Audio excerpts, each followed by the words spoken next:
You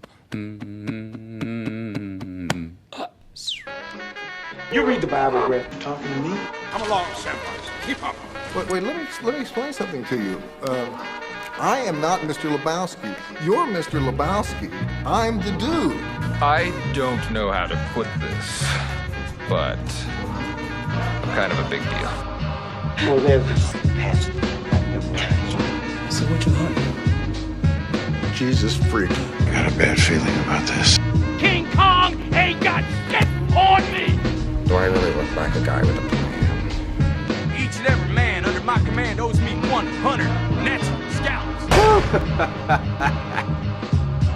Starting to see pictures, ain't you? Oh, wow. Thank you for that.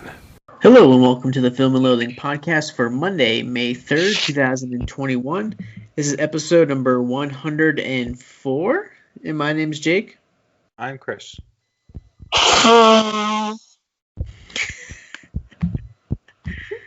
I'm Zach.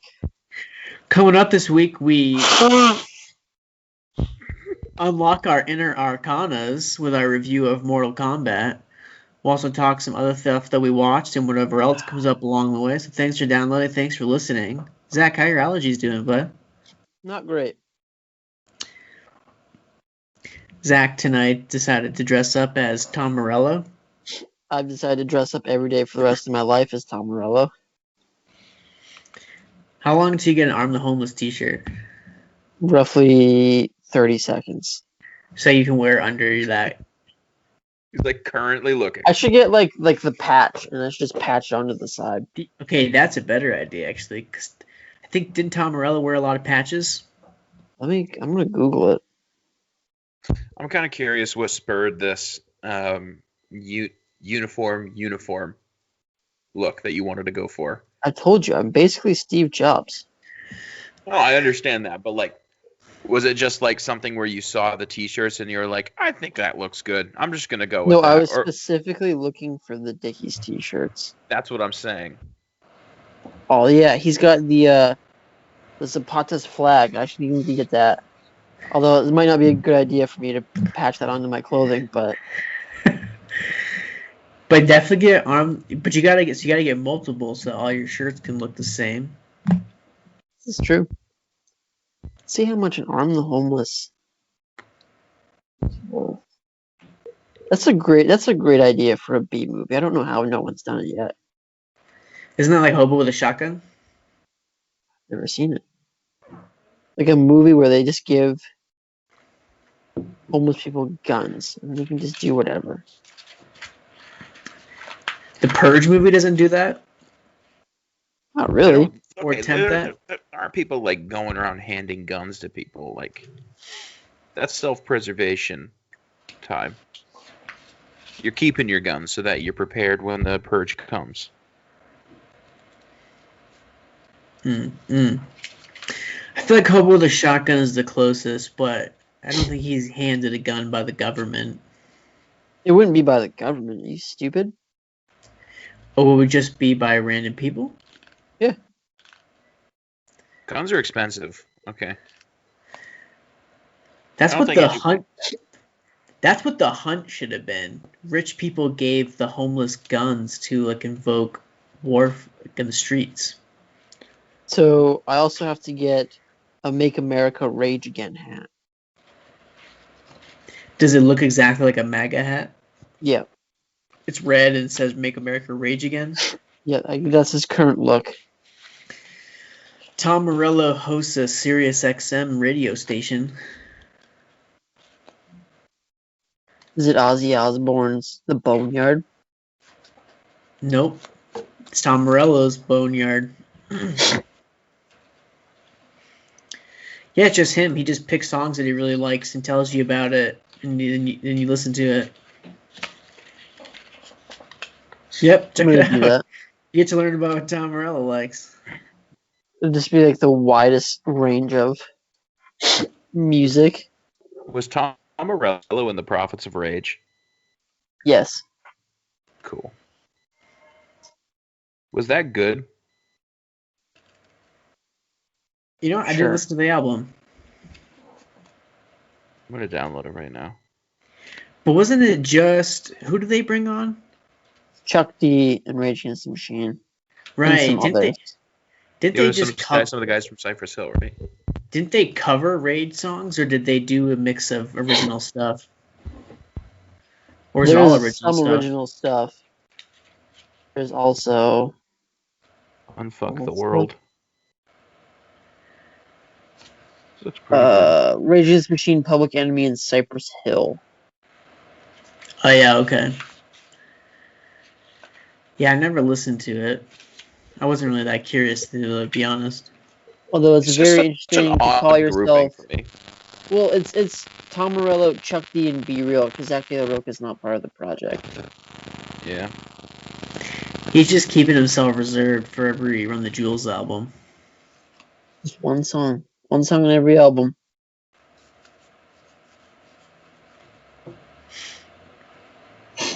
Not a bad clip. You gotta think, like, what does that guy do for a job? Zach De La Rocha? Yeah. I don't know. He probably lives maybe he lives a really simple life so he can just protest all the time. Maybe. That sounds There like an should be- exhausting life. There should be like a live stream cam where we can just watch what he's doing. What is he doing? He's the one you want a 24-hour live stream cam up? Zach De La It's Rocha? probably interesting as fuck. Like, but I I would pick Mel Gibson, but like Truman Show style, where he like doesn't know that I'm watching. So like stalker style? If you want to call it that. Do you genuinely... Okay, you pick Mel Gibson. I would pick Mel Gibson. 24-hour live cam? Why? Do you know the kind of things you would see on a live cam of Mel Gibson? I am curious what he does on like a regular everyday basis, but Exactly. I feel like it's not anything I would want to watch beyond like the first couple days. No, you would. So his last official release was as One Day As a Line in 2008. So it's been about 13 years. Yep. He has not had musical output. What are you doing for a living? He just does that one track on a Run the Jewels. How are It's you enough for the surviving? year. It's enough for They the pay year. him like $30,000, and he's just like, "There's renting my shitty apartment for the year," and Dude, if whatever. Run the Jewels offered me $30,000 to feature on a song, I'd quit my job and not work for the year. But they probably pay him more than that though for a feature. No. Yeah, man. More than $30,000? Yeah. I have a hard time believing anybody would get paid more than $30,000 to do a feature. Well, they do. Kendrick Lamar charges $500,000 per feature. Shut up. Yep. That's a disgusting amount of money. For like an Apparently- afternoon's worth of work, probably. Apparently, Zach De La Rocha is worth $25 million somehow. He's probably got like, investments or whatever. Fuck the 1%. I am the 1%. Worth $25 million. Or maybe he fucking sells cocaine. I don't know. Very interesting. He's like an up-and-coming cocaine mob boss out of wherever the fuck he lives. Midland, Ohio, I think. Oh, okay. There's no way he owns a cocaine business worth $25 million. Ooh. From Midland, Ohio.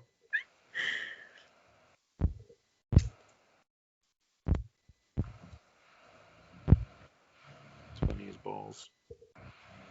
Because you gotta be winding down classes pretty soon, aren't you? I have 2 of my classes done. I've got a paper due on the 5th.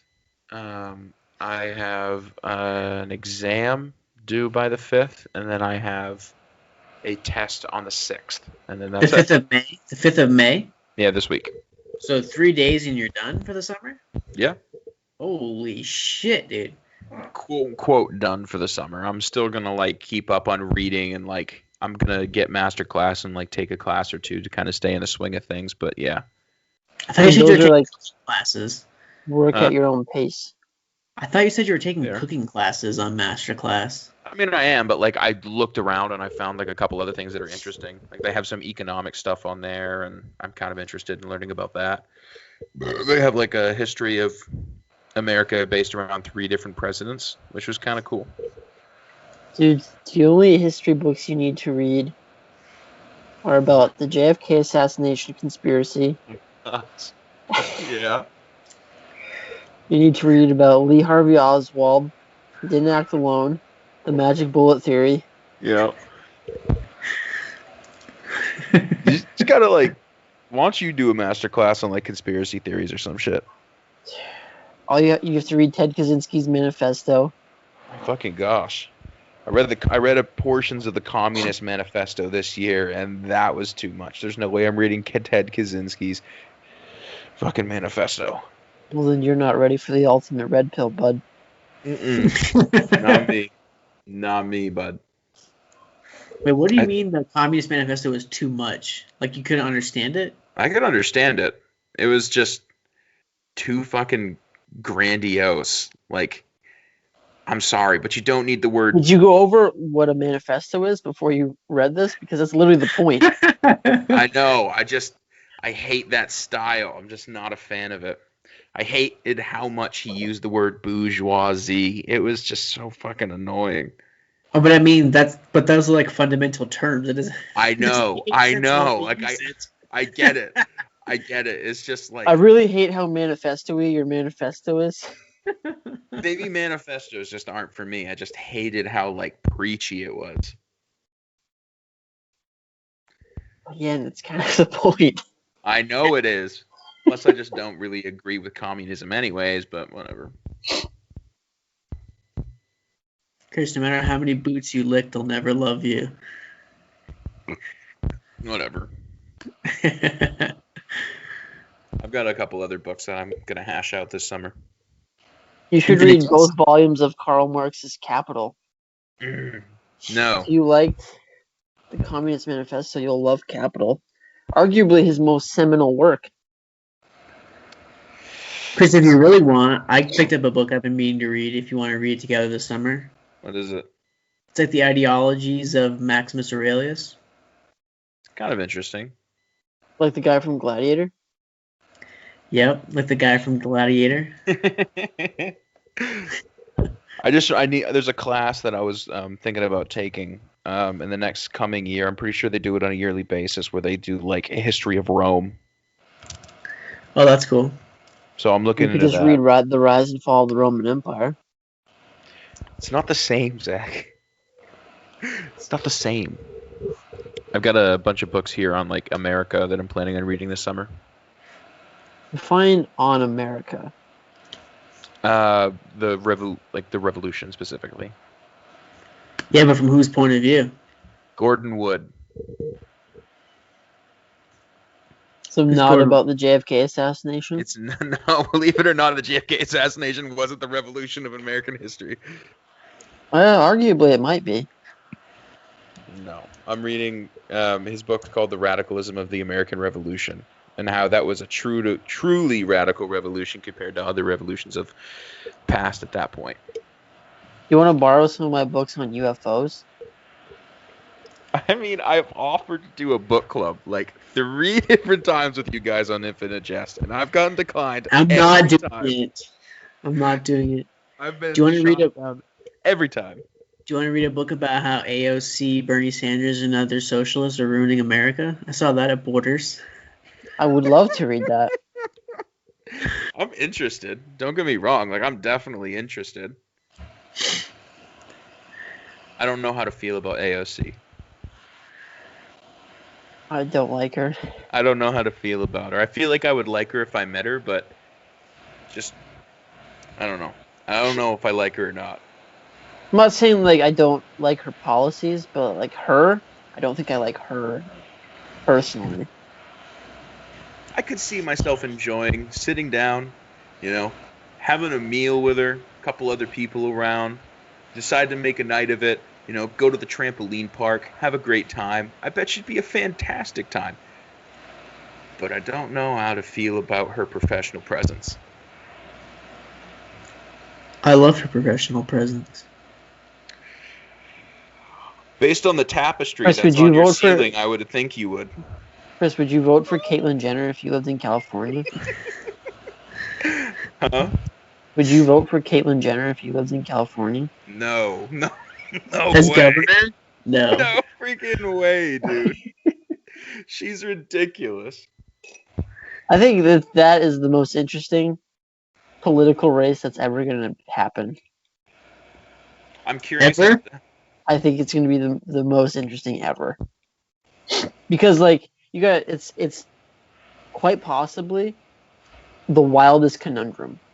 She's starting to unveil like these what seem to be more right-leaning policies that she thinks, but yet if you don't like Caitlyn Jenner, then you're transphobic. But yet if you support transgender, then you also support transphobia, and it's hilarious.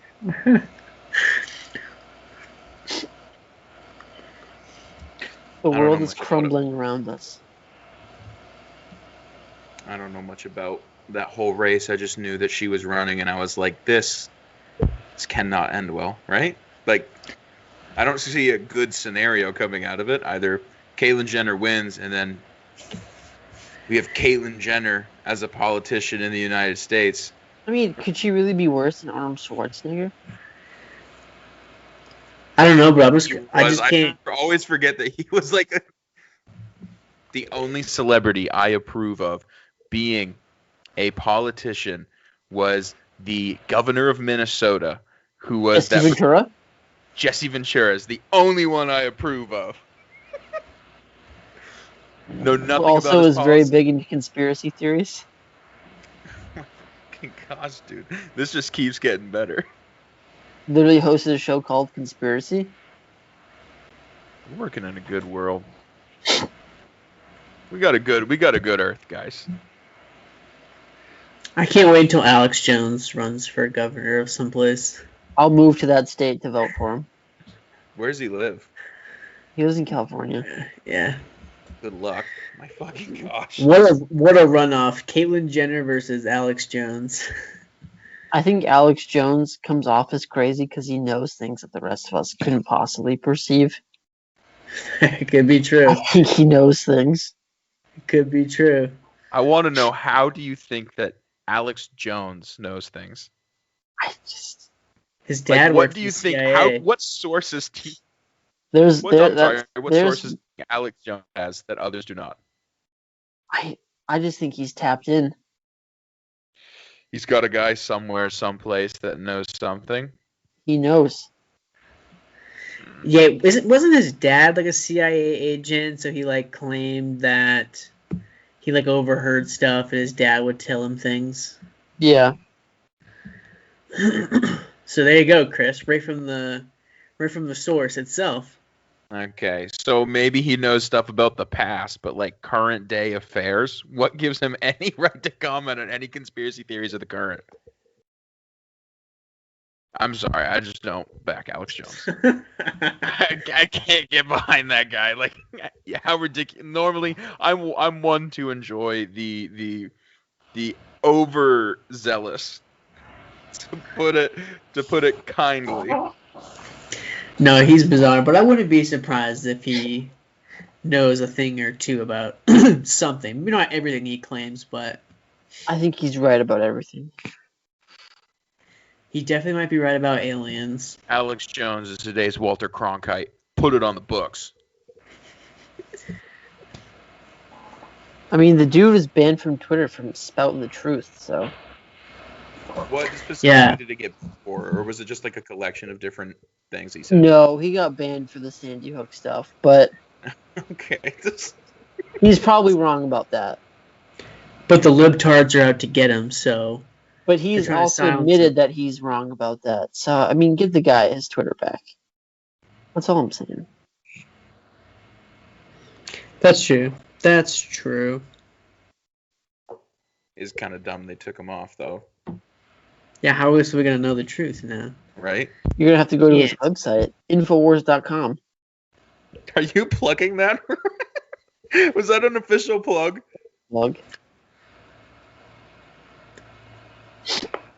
I'd work if he came to me and said, "I want you to run Infowars.com." I absolutely would. I wouldn't think twice about it. No way. I would think twice about it. I might send him a DM, see if he needs an intern. I'm interested in individuals like that, but there's no way I'm interested in what they say. I'm just interested in what makes them say what they say. You gotta think like, Or I guess even if I don't agree with Alex Jones about anything, think about how wild of an experience it would be to intern for him, and you'd be like, "Yeah, I interned for Alex Jones." What if he's just This is what it was like. Guy? Like off Obviously, in my shirt pocket, I would cut a little hole and I'd put a GoPro in there and I would film everything. What if he's just like, "Hi, how are you? My name's Alex Jones. It's nice to meet you." He wears like glasses and he pushes them up like a nerd because he has like the tape wrapped around him and everything. And he's just like, "Oh, your name's Zach? Well, really great to meet you, Zach. Really great to have you at InfoWars." So he's Francis McDormand from Fargo? Basically. So he's a South Park character? I was thinking more SpongeBob when he turns normal, but yeah. I think Alex Jones is so intense because he'd make you shit where you stand. I wonder what meeting him in person would be like. There are very few people that I can imagine myself standing in front of and being like, "Oh my gosh, like this person's here." But I picture Alex Jones being in the same room as me and me actually caught off guard and being like, "Oh my gosh, Alex Jones is like in the same room." That's crazy. Wouldn't know how to handle myself. Not out of excitement, just like sheer shock that I'm in the same space as him. Yeah, I mean like Alex Jones and Brendan Fraser would be the two. How do I act around this guy? Louis C.K. used to be on that list too, but I think now I just hang my head in shame. He's a little problematic. Yeah. I don't know. Allegedly. Do people even care about that anymore? I don't know. Why don't you post a pro Louis tweet on Twitter and see what happens? Might be a nice litmus test. Probably would. Kind of interesting, how that stuff works out. Like it's kind of disturbing how that stuff works out. This time truly heal all wounds? Well, Aziz Ansari did another stand-up, and there's a new season of Master of None, so... Wait, is there? I would say people are moving on. I don't even remember what that situation was. I don't remember the specifics. I don't remember the details either. I just remember that Master of None was not very good. So I like Master of None. Eric Wareheim was in it, and I thought it was funny. He's funny, but...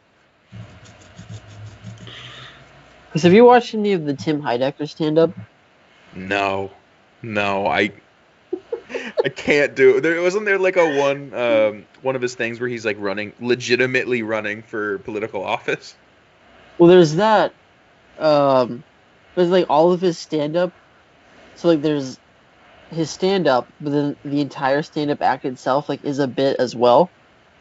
So there's one that he released last year where he's like acting as though he's like a coked out stand-up comedian from the 80s. Like that's his entire set is him acting like that. That's incredible. He like steps up to the mic and he's like and he like knocks the mic over. And he's like trying to pick it up and he's fumbling with it and he can't. So he just picks it up and he just throws it off stage. Oh man, he's a crazy dude. I gotta watch that though, because like I remember I used to have a love-hate relationship with their show. What was that called? The Tim and Eric Show? Yeah. Oh, well, I should have guessed that. I had a very hard time with the Tim and Eric Show at points, but like certain bits just got me, dude. Like, I sit down when I pee. Yeah, I sit down when I pee. There was the spaghetti bits. Absolute riots. Gosh, I gotta get into that again. Yeah, their show's very bizarre. But it's one of those things, it's very hit or miss. Some of it's really funny and then other stuff's not. Like some of it's too bizarre to be funny, but Nah, I get you. not everyone can hit all the time. It's true. And if you're going as crazy as they are, you're bound to just do some stuff that's just not very funny. You're bound to like lose someone somewhere. Yeah. But when it hits, my man. That's why you do it, for when it hits. You can't have 100% success rate. You're not fucking Chris Angel. Mind You freak. think he has 100% success rate? Didn't he like light Name himself on one fire trick- for his mom's birthday? Maybe once? one trick that Chris Angel has done that you've been like, that ain't shit. I want to know how like There isn't one. magicians feel about Chris Angel Mind Freak. They hate him. Why? Is it just because like he gained too much of an audience, or like? I think you could. It's like David Blaine. There's a lot of things that David Blaine does that I don't know that you could call magic.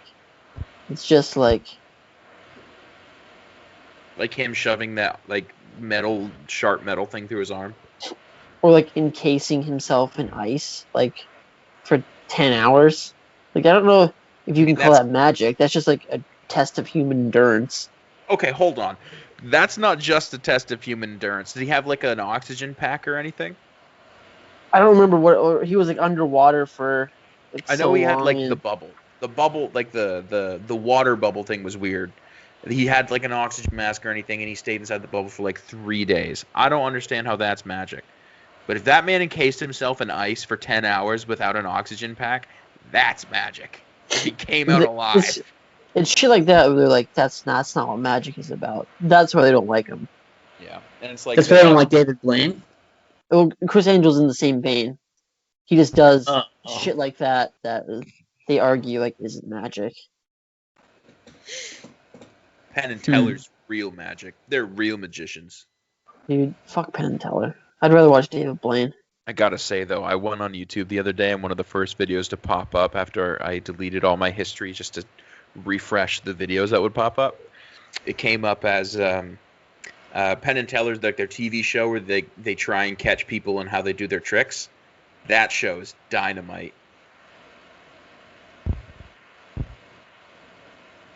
Sure. Exciting stuff, man. I don't really care about traditional magic tricks. I only care about card tricks. How's that going, by the way? I only care about the payoff, the prestige. Now, the more I think about the ending of that movie, the more I think of how ridiculous it actually is. Yeah, oh yeah, it's completely ridiculous. Like, at the time, I remember watching that and being like, this is, like, super intricate and, like, super cool. But the more I think about it, I'm like, okay. I totally get Christian Bale's side, but Hugh Jackman... I mean, the dude clones himself and kills himself every performance. Like, I know. yeah, that's a little insane. I get the dedication. You know, I get how somebody could be driven to that point. But I don't understand why they had to go, or why Christian Bale had to, or Hugh Jackman had to go as far to figure out as to how to clone himself. I don't know. This is what I don't understand. Why does he have to keep them all in a warehouse? Why aren't you like disposing of them? That is the one thing that's always like, why do you keep these? Is it like a memento? Like a No, that's a different Christopher Nolan movie. yeah, it's just like a token of all the tricks you've done. Like, Oh my fucking gosh! I just didn't understand it. Well, I understood it, but I just remember thinking about it the other day and being like, okay, why did the movie have to go to a place of cloning himself? Because the double didn't work. what's the ultimate of like living out your act? To literally live and die. I will say, like, Christian Bale, like, in his clone, twin brother, that's a good twist. Because what's cool about it is that it all stems from the moment of the guy with the fishbowl trick. Mm-hmm. Of like them thinking that the way he pulls it off is by living your life that way. So then each person just does something more extreme of like living your life around magic. I gotta rewatch that again. But that's what's cool about it. The practicality of it is definitely insane and wild, and I agree. But Because it's like the whole movie is based around like being practical, and how is he doing this through practical means? And then all of a sudden, boom, the dude's cloning himself. But I do think like that is a cool idea of like each person taking that to an extreme. Oh, I agree with you. Anyways, what book are we reading this summer? Because this book club's happening, whether it's Infinite Jest or not. Meditations, the life of Marcus Aurelius. Is that what we're doing? Or it's not a life. It's just he kept a journal of like his thoughts about about life in the world and ruling and whatnot, and then that became Meditations. Let me read the first couple pages on Google on their book preview and see what I think of it. Okay. You do that, and I'm going to lead us into Mortal Kombat, directed by Simon McQuoid, currently streaming on, well, maybe expiring soon on HBO Max. It premiered Did premiere. May 23rd, May 20-something. Okay, so you got a month. You got a month. Okay, a couple weeks left to catch it on HBO Max. Let's see. The stars Louis Tan, Jessica McNamee, Josh Lawson, Joe Taslim, Hiroyuki Sanada, and the plot synopsis is MMA fighter Cole Young seeks out Earth's greatest champions in order to stand against the enemies of Outworld in a high-stake battle for the universe. What did you guys think of Mortal Kombat? I will say, for the first 8 or 9 minutes, I was thinking like, oh my god, this could be a 6 out of 5 if it stays like this. But let me tell you, it drops pretty quickly. I did not like Mortal Kombat. I'm right there with you, man. I thought the performance by the main actor was fucking god awful. All with you, man.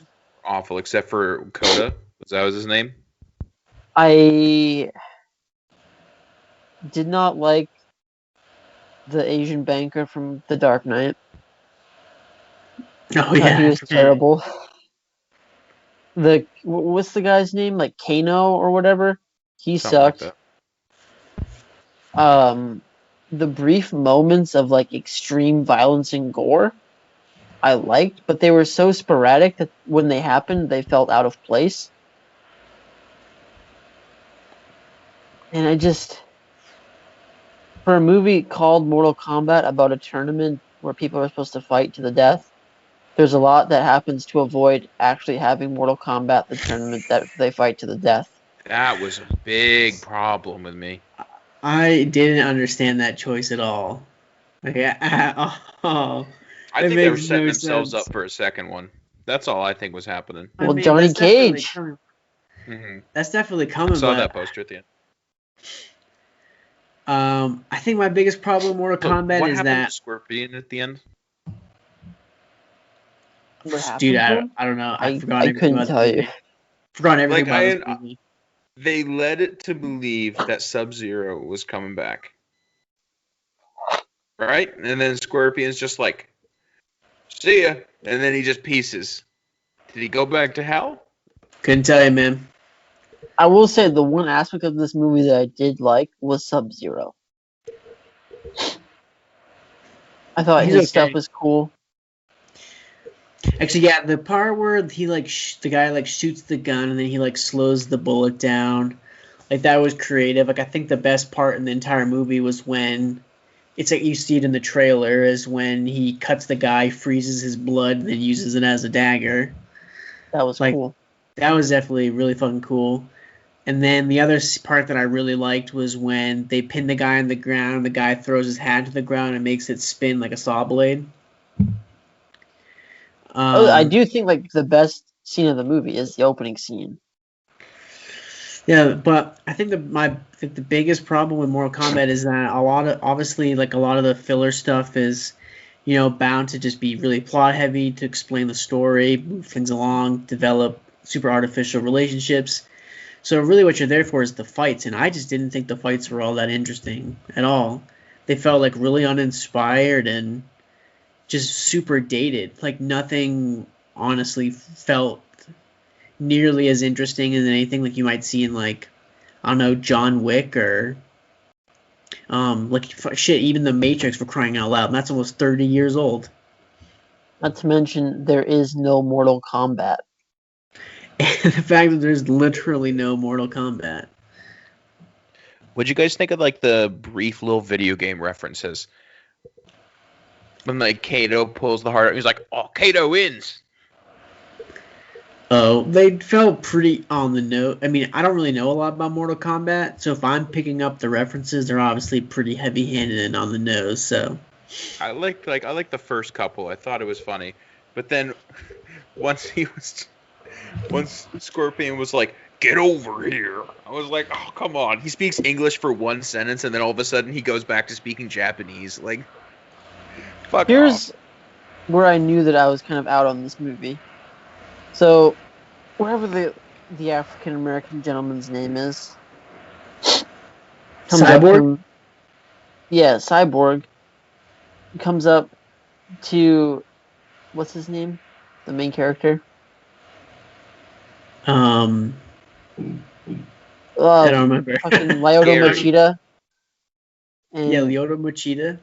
comes up to him and he's like, "Wow, that's a nice tattoo."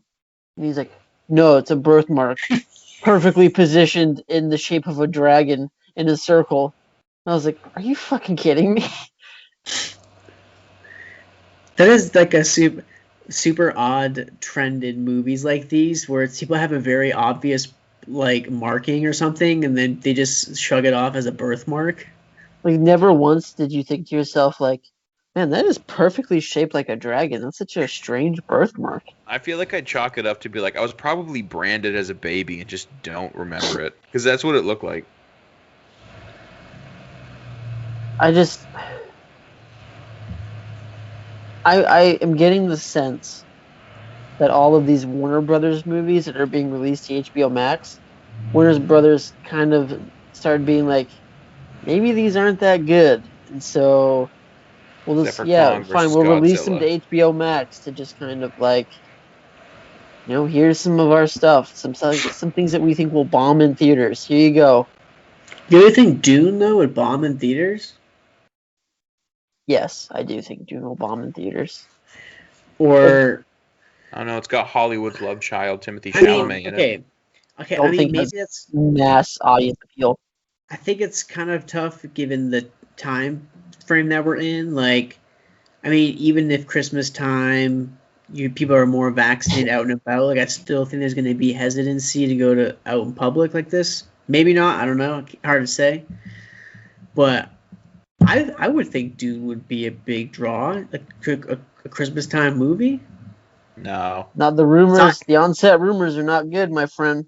Oh, what's the onset rumors? I haven't heard these. Well, there's pressure to finish the film.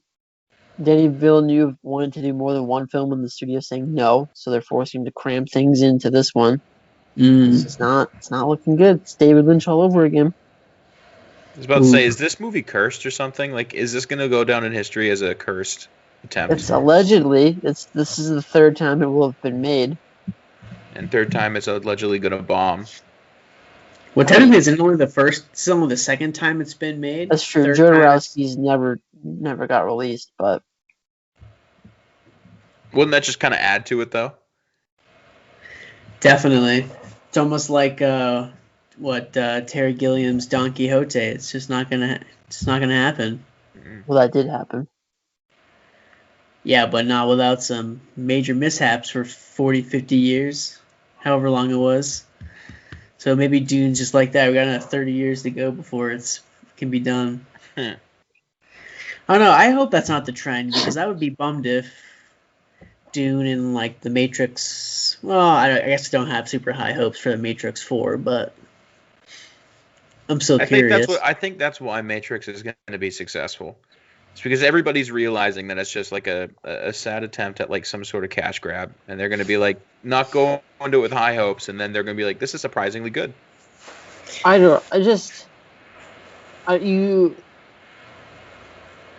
So, no other studio but Warner Brothers, right, has done this, right? Where they're like releasing their movies to a service like this. Like Disney's not doing it, and you got to think like Disney's not doing it because they know their movies will make money, if they just hold off and put them in theaters. So there's some piece of Warner Brothers that must not really believe in. Like they could have picked any of their movies to release today, but this is the slate of them that we got, and so far, none of them have really been like, "Wow, that was amazing." I guess I don't understand why they would still put it in theaters then. They're good moneymakers, though. I thought I heard that Mortal Kombat did pretty well. Like, beyond it being just on HBO Max, it's in theaters, too, so I don't understand, But you can't really take that into account, because it's not normal circumstances. Well, no, but they still have to spend money to get it into theaters. I gander a guess that these movies are only doing as well as they are on a streaming service because there's nothing else. I mean, I'm sure Warner Bros. Was banking on that, too. I'm willing to bet that the vast majority of people that watched on a streaming service would not pay to go see it in a theater. I would. Yeah. I might have seen Mortal Kombat in the theater. I would have seen it if I hadn't watched it on HBO Max. I definitely would have. Because it has that name recognition. Yeah. I definitely would have seen Kong vs. Godzilla in the theater. That one I could see being a moneymaker. Well, not really, because Godzilla King of the Monsters tanked, but, like, again, that movie sucked ass. So that's probably, we'll just toss it to the streaming service. I don't know what he's talking about, Chris. I thought King Kong vs. Godzilla was pretty good. I agree. Could not agree with you more. But what Mortal Kombat is lacking, Kong vs. Godzilla made up for with its cool fight sequences. Am I right, Chris? Yeah. I mean, like, at least they were creative. Like, even if it was a little, like, the plot was a little far-fetched, even though it was completely understandable. Did you watch the Red Letter Media video, Chris? I didn't end up watching it, no. They can't recount what the plot is. They try to, and they can't. How many beers deep were there? I was thinking about that. It can't be that hard to recite the plot, right? So, like, they're going about, like, the events of the movie, and they have to, like, they are, like, stopping, like, they're trying to think about how what had happened before led to that. And it's a hilarious video. I mean, I the only thing that's not really explained is how, like, Kong got captured. How he was subdued to go into the boat? No, how he was, like, captured in the dome. That's the only thing that was not explained. No human being has ever actually made it into the Hollow Earth, but yet they're so confident that these vehicles will get them there that they just go for it anyways, even though it's never been done before.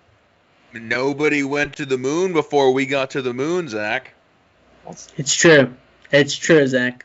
Only comparable, Chris. You didn't think about that. How is it not comparable? You're right, because shooting off into outer space and getting to another fucking massive rock is completely different than going through a switch in gravity. That's fucking crazy, right? Zach, come on. That's pretty crazy.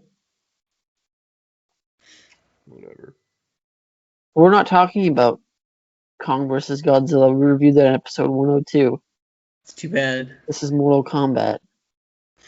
Yeah, I wasn't really a fan fan it sucked just as bad.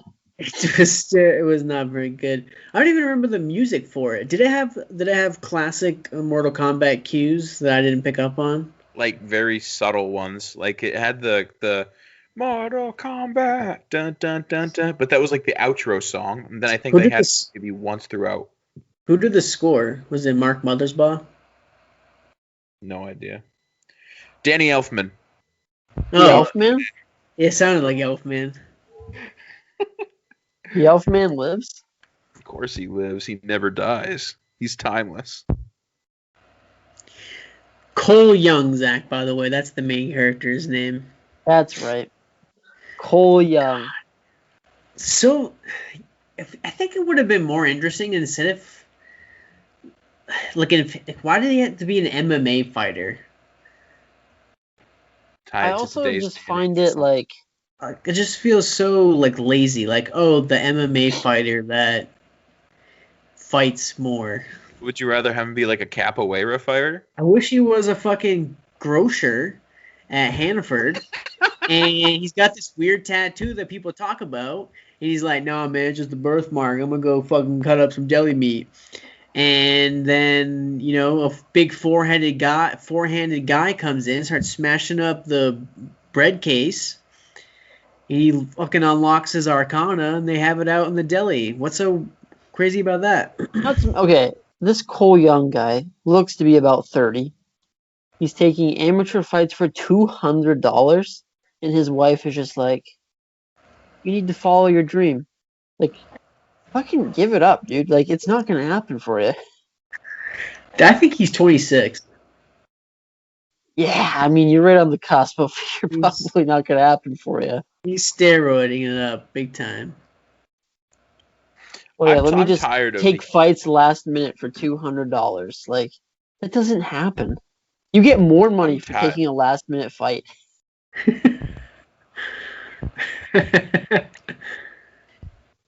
I don't like the innocent kind of humble hero anymore. I want them to pull up on some guy who's like.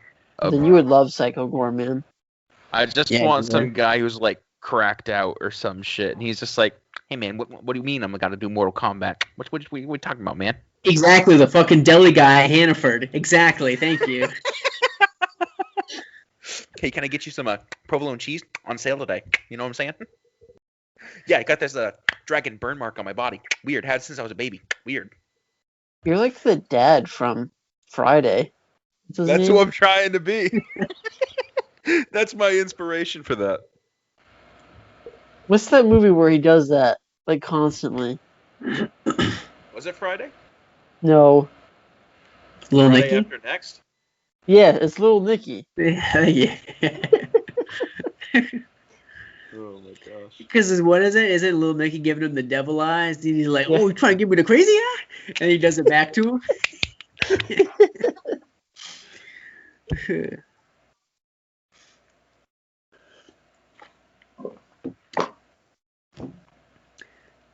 Yeah, Mortal Kombat. Yeah. I don't understand the decision to not actually hold Mortal Kombat. Because they were saving that for the second one. Because Mortal Kombat hasn't happened yet. This was all precursor fighting. Because conflicts aren't off the record. Well, aren't they trying? Understand the arbitrary rules that they have set up so that, like, they can stop Mortal Kombat from happening? Like, I don't. That wasn't explained at all. I was definitely missing that, like why they didn't want the fights to happen. So that they would have an automatic victory. But, like, so there are rules that the Ancient One set up. They don't explain what those rules are. But the Ancient Ones don't say that you can't win by forfeit by killing your enemies beforehand? Apparently. I don't get it. Plus, didn't they kill everybody? So who was gonna be in the Mortal Kombat? Like, who's gonna fight in Mortal Kombat? You're asking the right questions here, Jake. I would say, in theory, no one, which was the point. And I mean, even all the villains are done. Like, didn't they kill everybody? Not Sub-Zero's coming back. I don't care what anybody says. What's the four-handed guy's name? Kato? No, Goro. Goro. I mean, he was cool. I didn't think the CGI was that good, but he's a cool character. Almost bordering on Dwayne The Rock Johnson from Mummy Returns. Almost. Why wouldn't they do these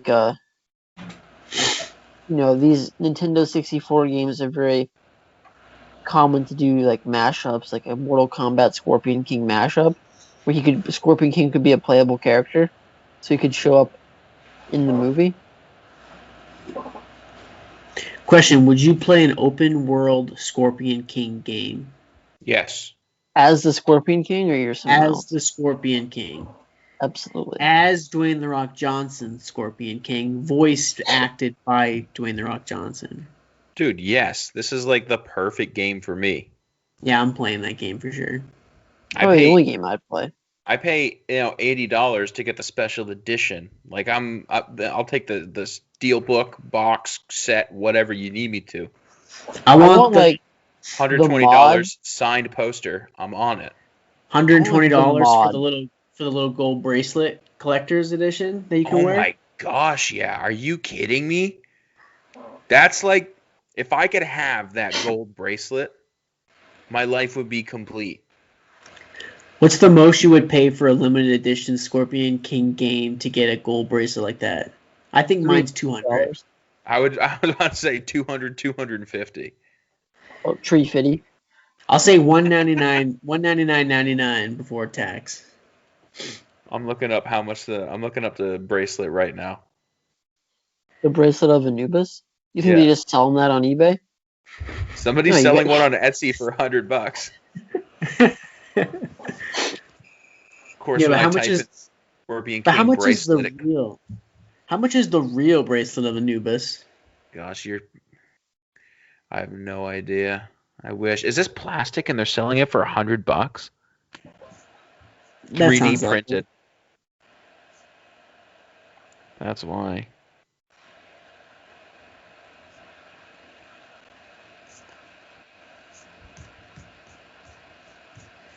Fucking can't do scorpions though. Scorpions scare the shit out of me. Well, that's why you have to be the king of them. I know. That's what I'm saying. Is if I had the bracelet, I would never have to be scared again.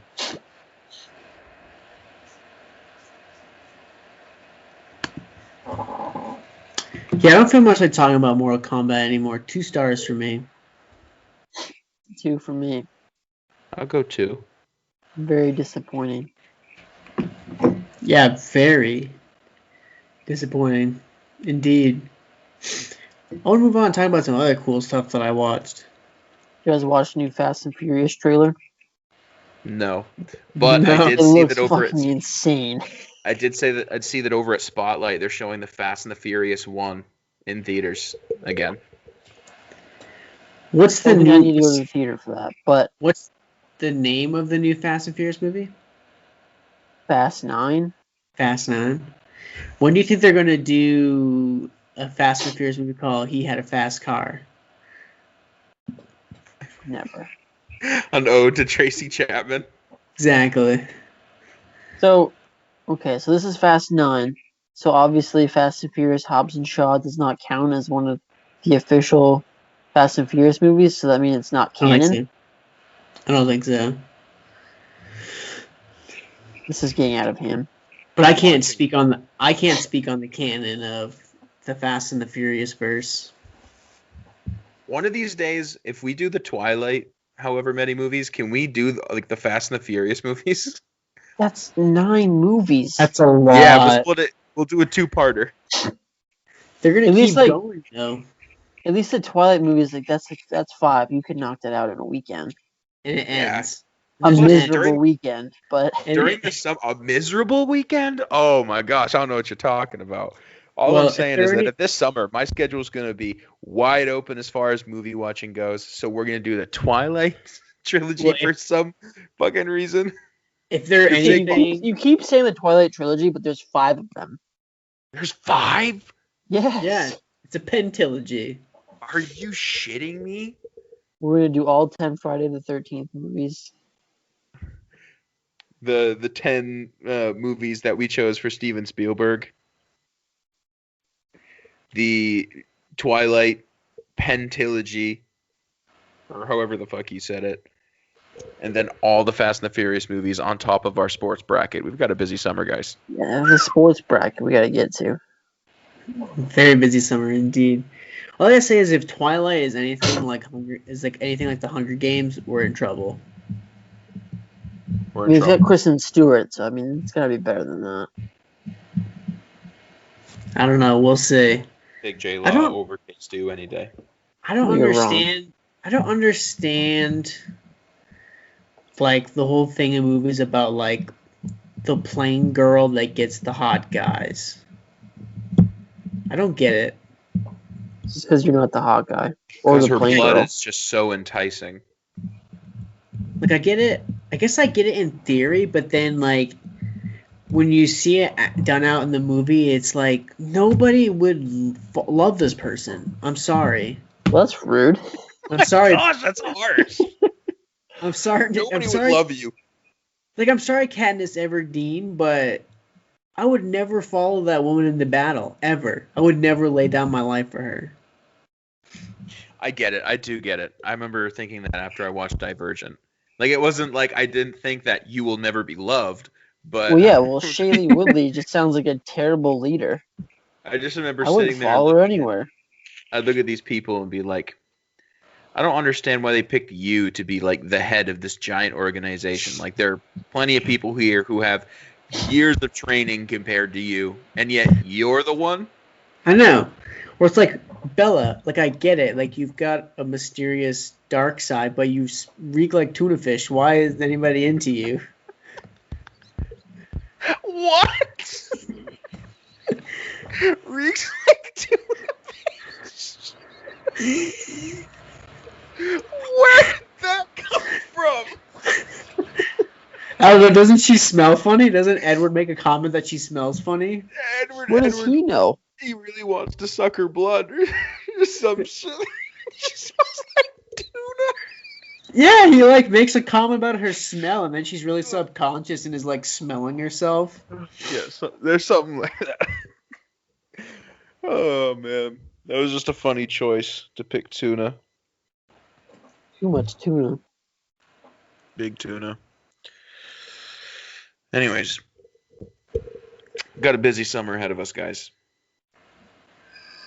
I know. I just want to get to the sports brackets so we can watch Gridiron Gang and Friday Night Lights. You got to make the sports bracket first. Like, that's gonna take a minute. That's going to take us some time. It is. Whew. That's an afternoon. Like, because like think about how many different sports there are to cover. Because like you're not just thinking of like the big four, you know, like basketball, baseball, football. I'd imagine those would be like the big three. And then we had the other category, but there's so many other sports to include, like Air Bud. We got to include all of the Air Buds in the consideration. Oh god. No, we can just do a separate Air Bud episode. An Air Bud bracket. Like where do you put the Mighty Ducks 2? There's a lot of good hockey ones too. Miracle. I think you should just make the fourth one hockey. I know, but then you're missing boxing. Well, what are the all-time boxing movies?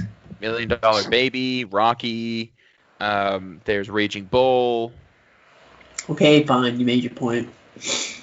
There's 3 off. Okay, well, okay, let's think about this. Could you really name like 6 great baseball movies? I don't think you can. Major League 2. Okay, well, we're obviously not going to include sequels. You got to pick one.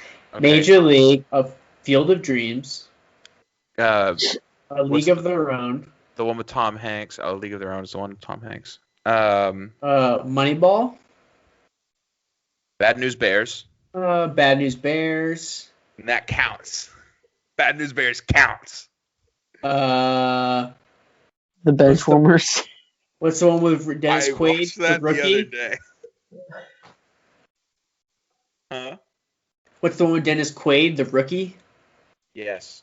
Field of Dreams. Did you say Field of Dreams? That's Kevin Costner. I said Field of Dreams already. Hardball. With Chris Hardball? Matthews? Keanu Reeves. Is that a baseball movie? I don't think I've heard of it. I know the Replacements. Oh, Chris is frozen. What I'm Boma G, saying baby. is, Mr. 3000. Yeah, there you go.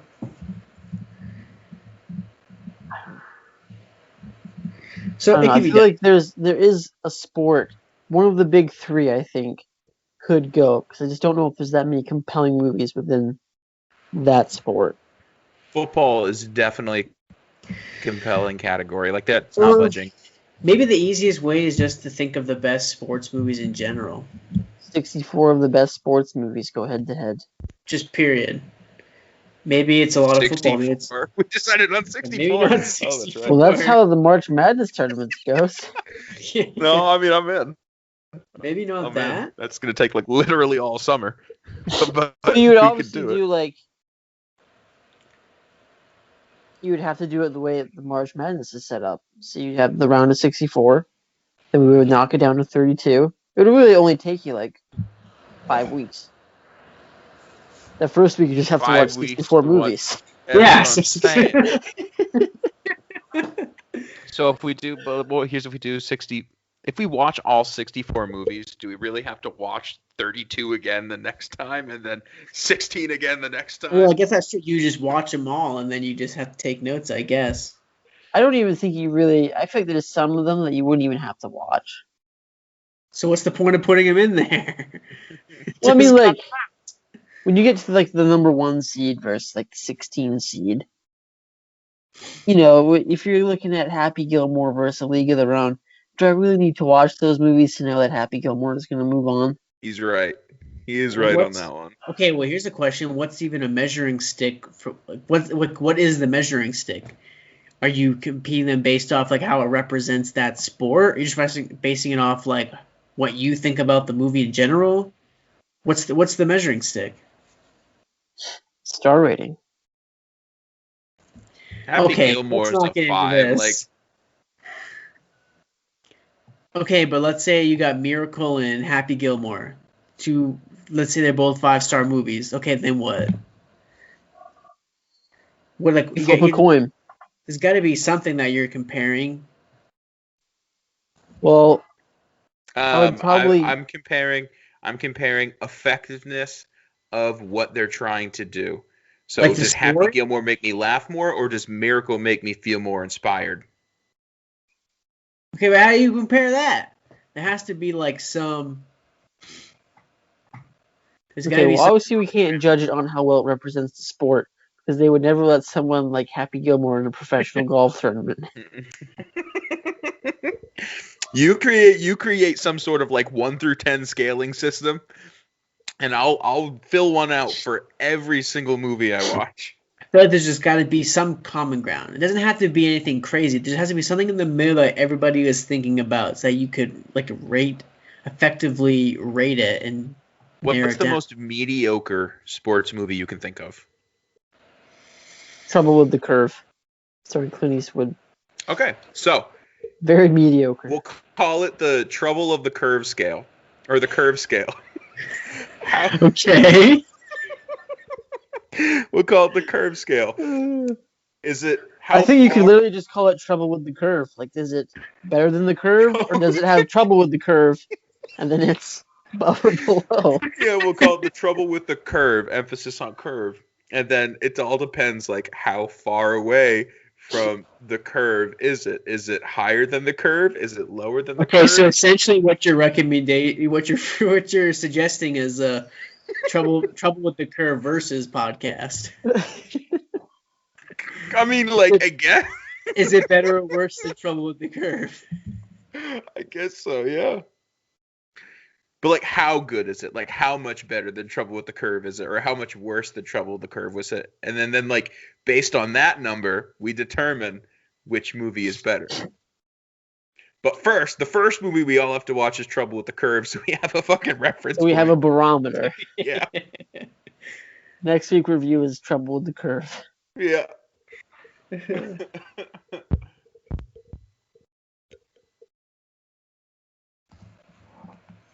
But did you guys see that they're making a Mighty Ducks show? I They did. made a Mighty Ducks show that is available for you to watch right now. Possibly on Disney Plus. Yeah, I think it has all the original characters in it, Is Coach Bombay in it? Well, obviously doesn't except have all for the original Goldberg. ones. Except for Goldberg. He's in trouble right now. Oh, he got arrested. Yeah, for heroin.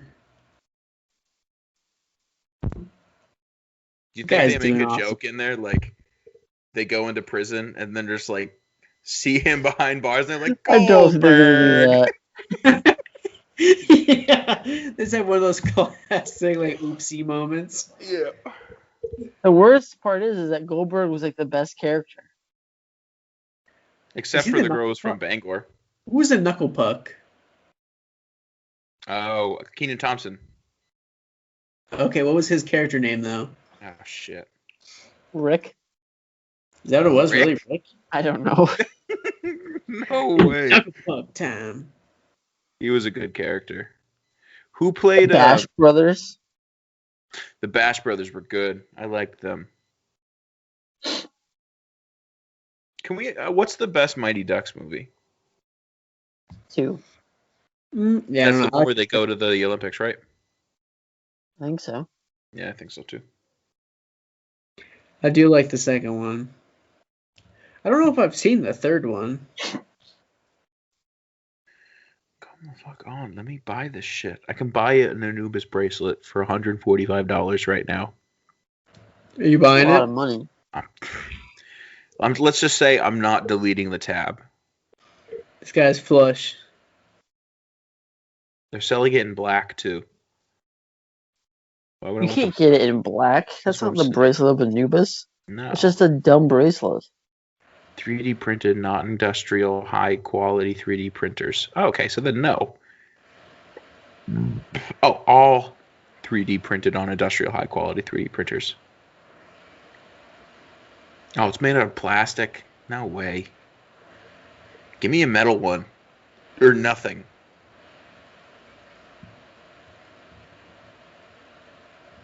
Give me one made out of bones. Give me one handcrafted by Dwayne The Rock Johnson himself. Think he knows how to, like, do metallurgy? Because have you been watching his TV show? I didn't even know he had a TV show. Sounds like something you would watch. I've been watching a lot of stupid comedies this week. Is it on Facebook Live? It's on Facebook I don't Live. think so. I'll look it up. No, I have not been watching his show. I watched a bunch of his movies a couple weeks ago. Which I was sorry? highly impressed by the way. Young Rock. Yeah, this week I did some Nicolas Cage films and some Liam Neeson movies. Starting with Liam Neeson, I watched Clash and Wrath of the Titans. Then I watched Nonstop, and I watched The Commuter. Did you do Clash and Wrath of the Titans as a double feature? Not exactly. I watched Clash of the Titans Sunday night, and then Wrath of the Titans Monday morning. Oh, okay, so double it kind of feature. counts. So not really a double feature. No, I guess not. Interesting thing about Wrath of the Titans, there was a lot of stuff in that movie I actually thought was in the first one. Like the maze, I totally thought the maze was in Clash of the Titans. You know what's crazy Get about real. his show? Like Dwayne The Rock Johnson's new show? It's called Young Rock. It just seems like another Everybody Hates Chris. And that show could also be called Young Rock. Yeah. You ain't lying. Yep. Did you guys watch anything this week? Worth talking Sure about? did. I watched a couple things. I'll start with from 1976. I watched Devil's Express, directed by Barry Rosen, which is kind of a blaxploitation horror movie.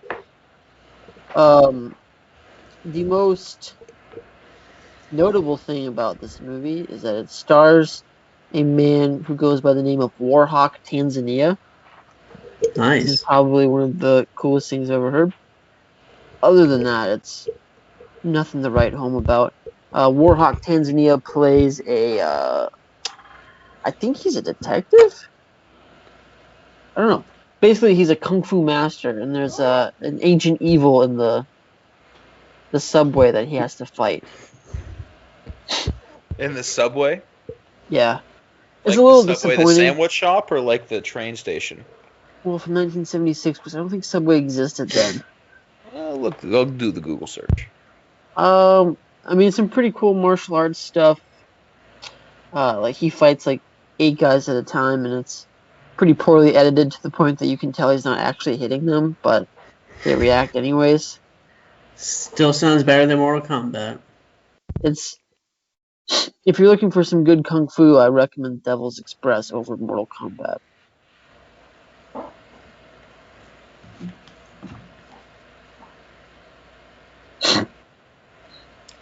Oh, Zach, do you want to talk Psycho Goreman? We can. I have some other things before that. Oh, okay. I'll go. Go for it. I watched Your Highness on Netflix. For fuck's sake. It's awful. It's so Yeah, bad. that movie sucks.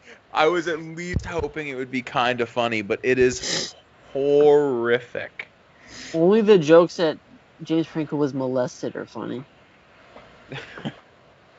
I just have a very hard time because Danny McBride makes out with your girl there, Natalie Portman. Natalie Portman. Say her name. Fair. I'm sitting there the whole time and I'm like, this is ridiculous. Like, this would never happen in a million years. Natalie Portman's not funny one time. She's not supposed to be, I don't think. But, like, I think a lot of where it fails is that, like, they all are trying to do accents in the movie of, like, how you would expect somebody who's doing a period piece to talk, and it does not work at all. What is the premise of Your Highness? They're James Franco and Danny McBride are brothers, and James Franco comes back with this woman who's been trapped in the tower, and they end up wanting to get married, but this evil wizard steals her. So now Danny McBride and James Franco have to go retrieve her, and halfway through the journey, they meet Natalie Portman, and it's just like weird, crazy stuff happens, and it's just not funny a lot of the time. It's like kind of funny, like the kind of humor you would expect from Danny McBride at multiple points, and it's kind of funny then, but other than that, it's not that funny. This I watched something that I think you should watch. Huh. I watched this on Hulu from 1993, starring Mike Myers. I watched So I Married an Axe Murderer, and so Michael Myers plays this. He's like an open mic poet, and he does these really like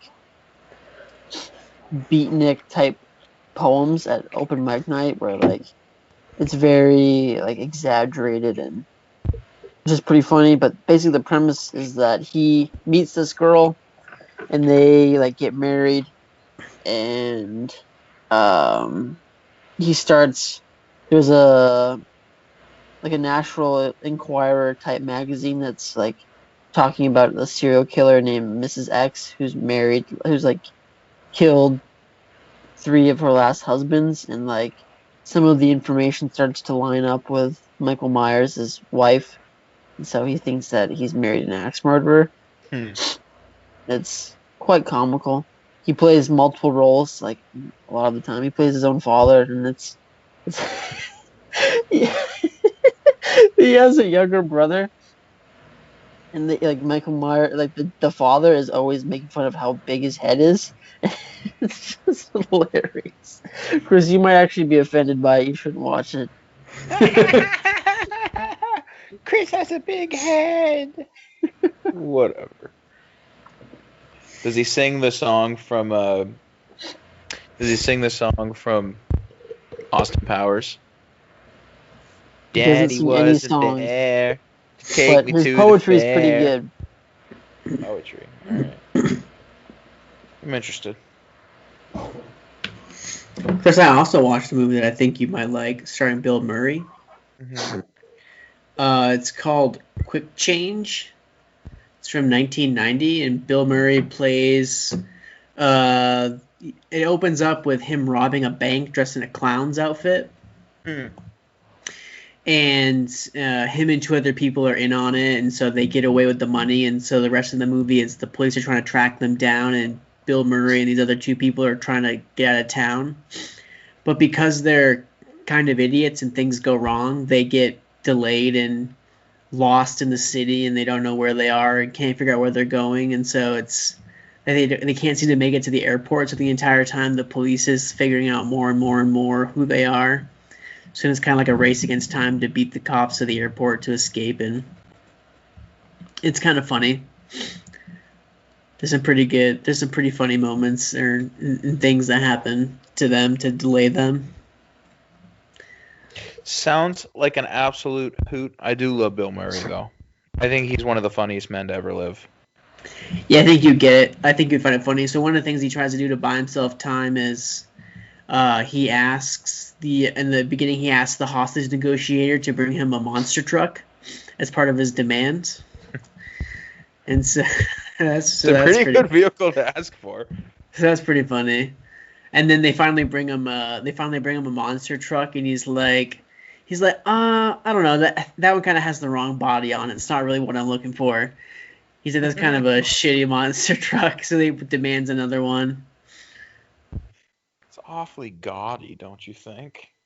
No, it's pretty good. It just got recently released on Blu-ray for the first time, so when I saw the cover of Bill Murray in a clown's costume, I just blind bought it. It's a good way to live. It is pretty good. Speaking of blind buys, you guys heard of this movie called Crazy Samurai 400 vs. 1? Yes, I have.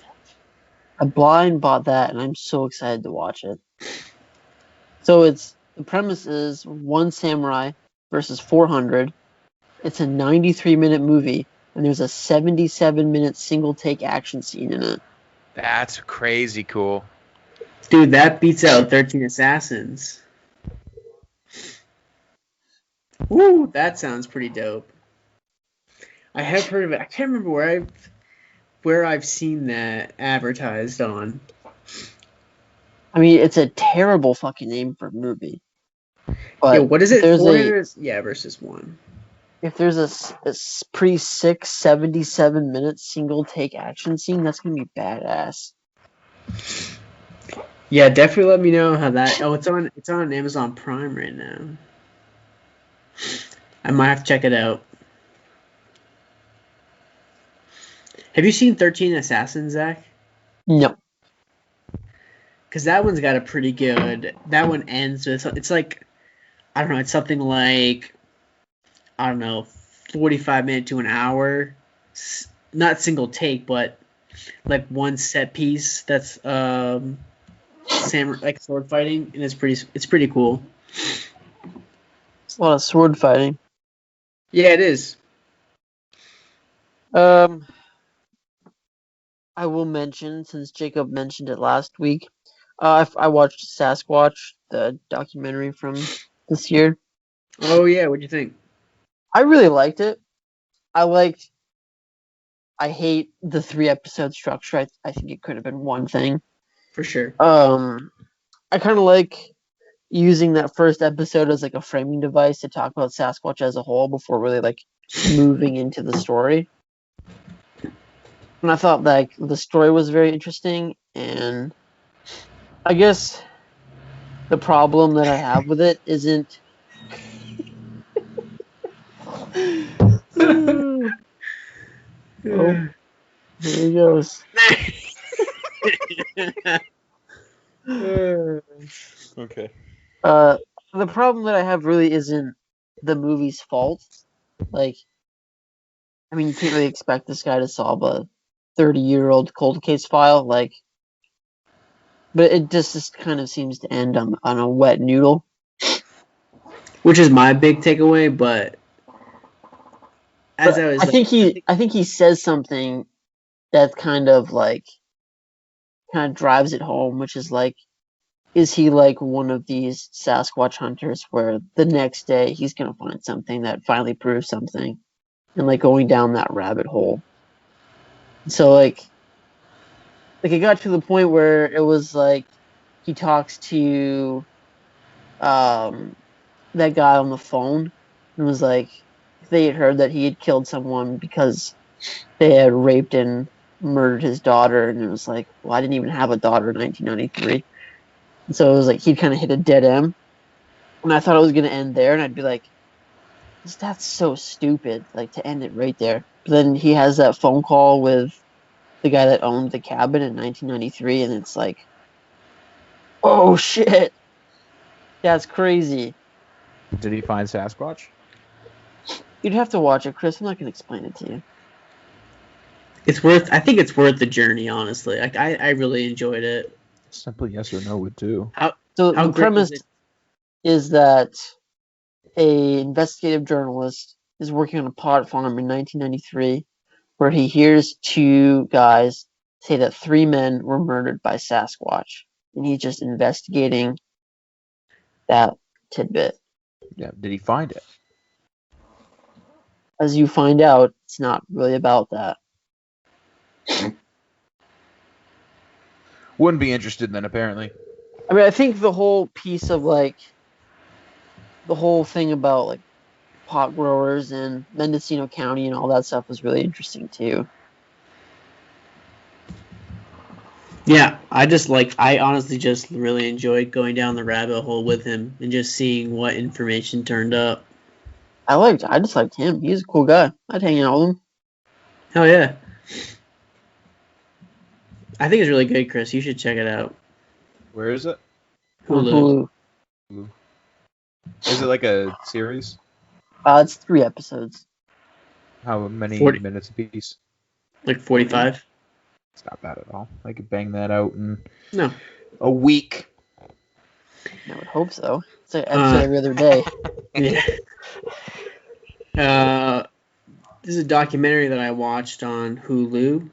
It was nominated for an Academy Award for Best Documentary. It's called The Mole Agent. Have either one of you heard of this? Thank God you didn't say My Octopus Teacher. That movie sucked. I watched that like a month ago. It's called The Mole Agent, and it's about this elderly gentleman, and he sees an ad in the paper that says that they're looking to hire a spy, essentially, and they must be between the ages of 80 and 90. And you find out that his wife has passed away, and so he's kind of just looking for an excuse to like keep his mind occupied, so he responds. And basically what it is that there's this woman that believes that her mother is being mistreated at this local nursing home. So she hires a private investigator who then tries to hire like an elderly gentleman who's going to go undercover in the nursing home and just report back on like what they're finding. So, at first it's like kind of funny. It's like, you're watching this guy get acclimated into a new nursing home. He's like making new friends. There's a couple of the women there that think he's really cute. So there's, kind of some humor that plays on that. People mate like bunnies. But then as the documentary goes along, as he kind of gets to know people more, and just kind of hear their life stories and, why they're there in the nursing home and whatnot. Really, the movie turns into sort of just about like growing old and becoming alone, and having to face at the end of your life alone because your family doesn't necessarily want to put up with you anymore. And so him being a recent widower, he really connects to a lot of these people about like feeling alone.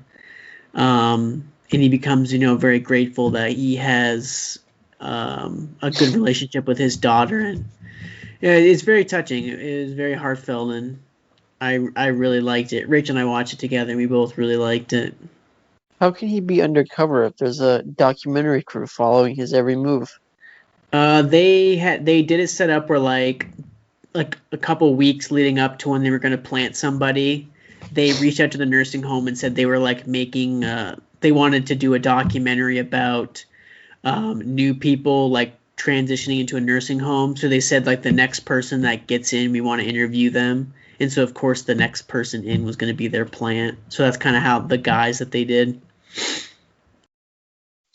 Interesting. But no, I really liked it. And it's pretty funny, like trying to watch this guy. Like he has no idea how to use a cell phone or anything. So there's a whole scene where this private investigator is trying to teach him how to use an iPhone and how to use FaceTime. It's pretty funny. Sounds He gets sad.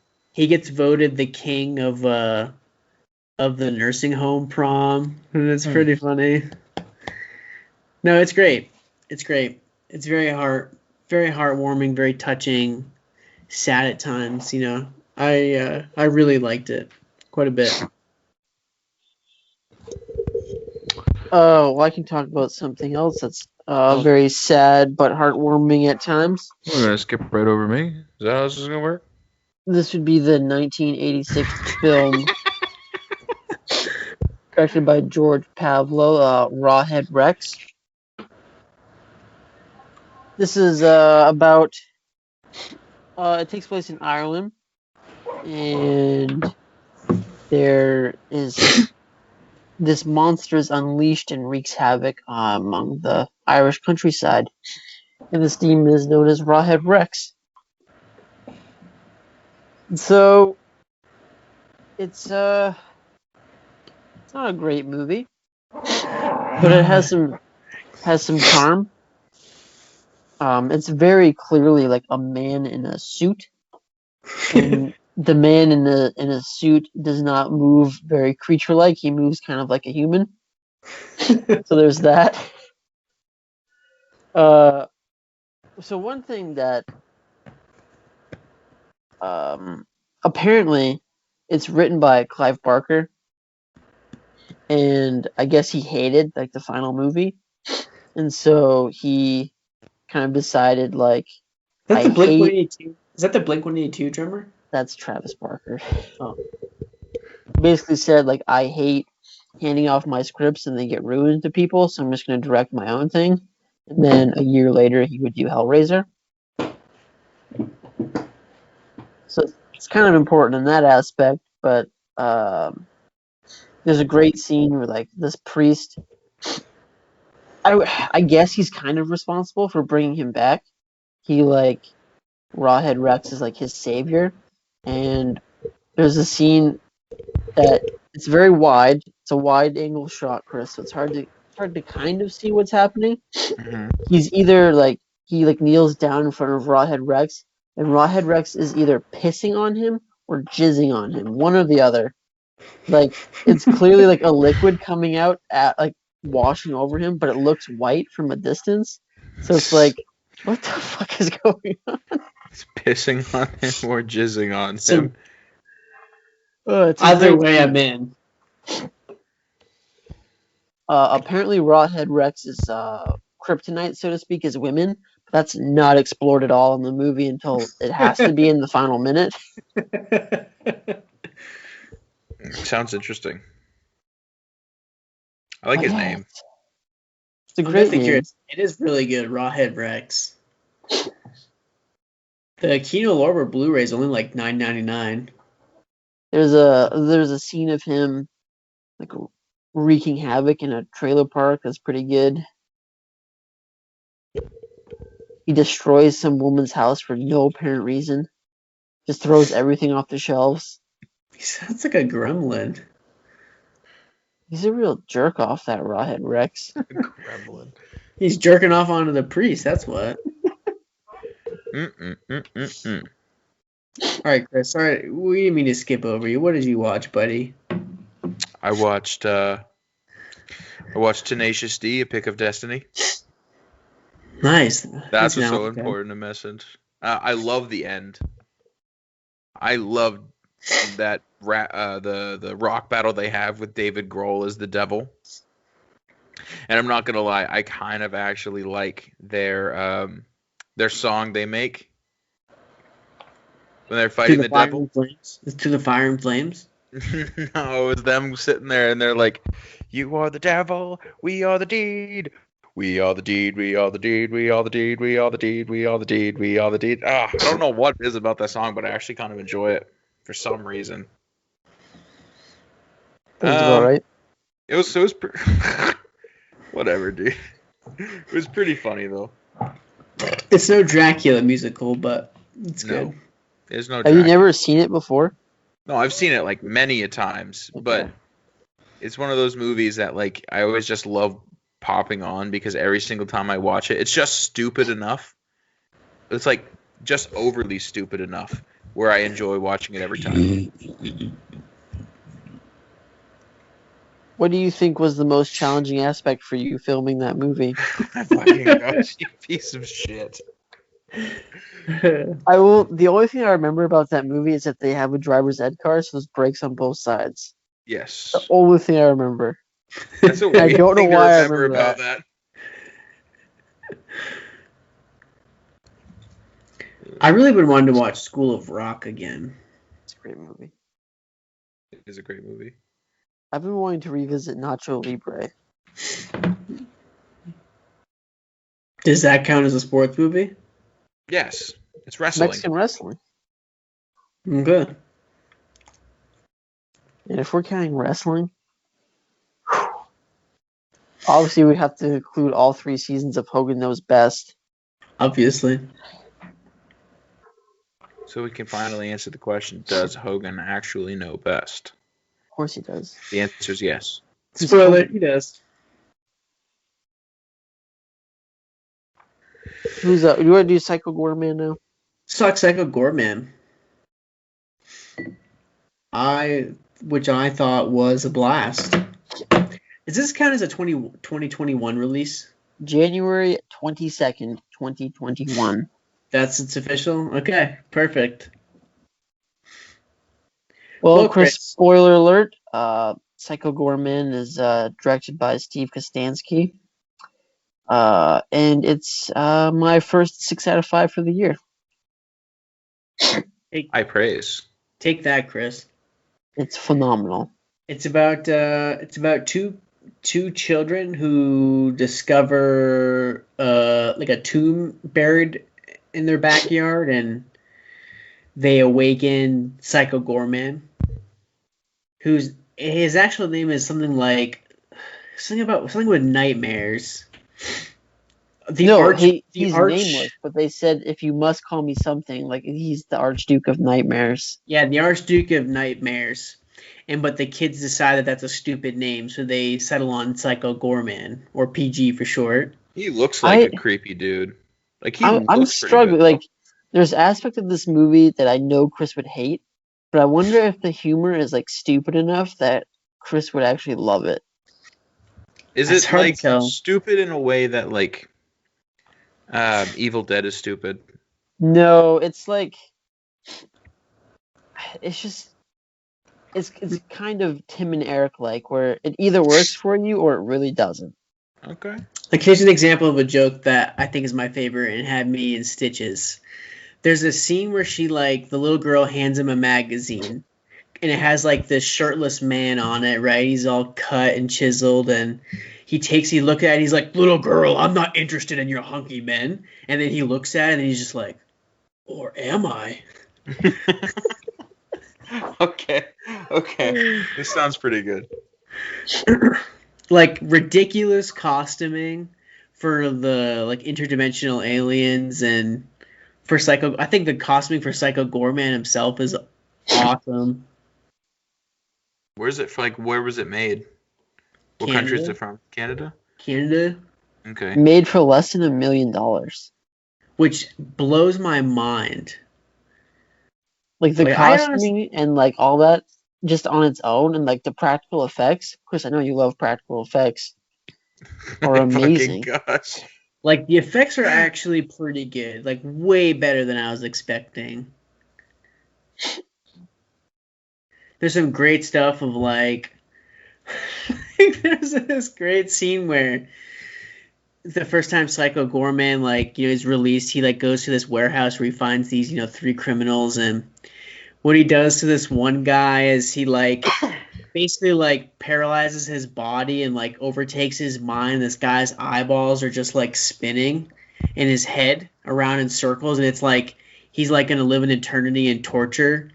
And so he's showing it to the children. He's this is what I'm gonna do to you because the thing is that the little girl found an amulet. So as long as she is in possession of the amulet, she can control him because the amulet and him are one. Mm-hmm. And so basically she can just command him to do all these childish things.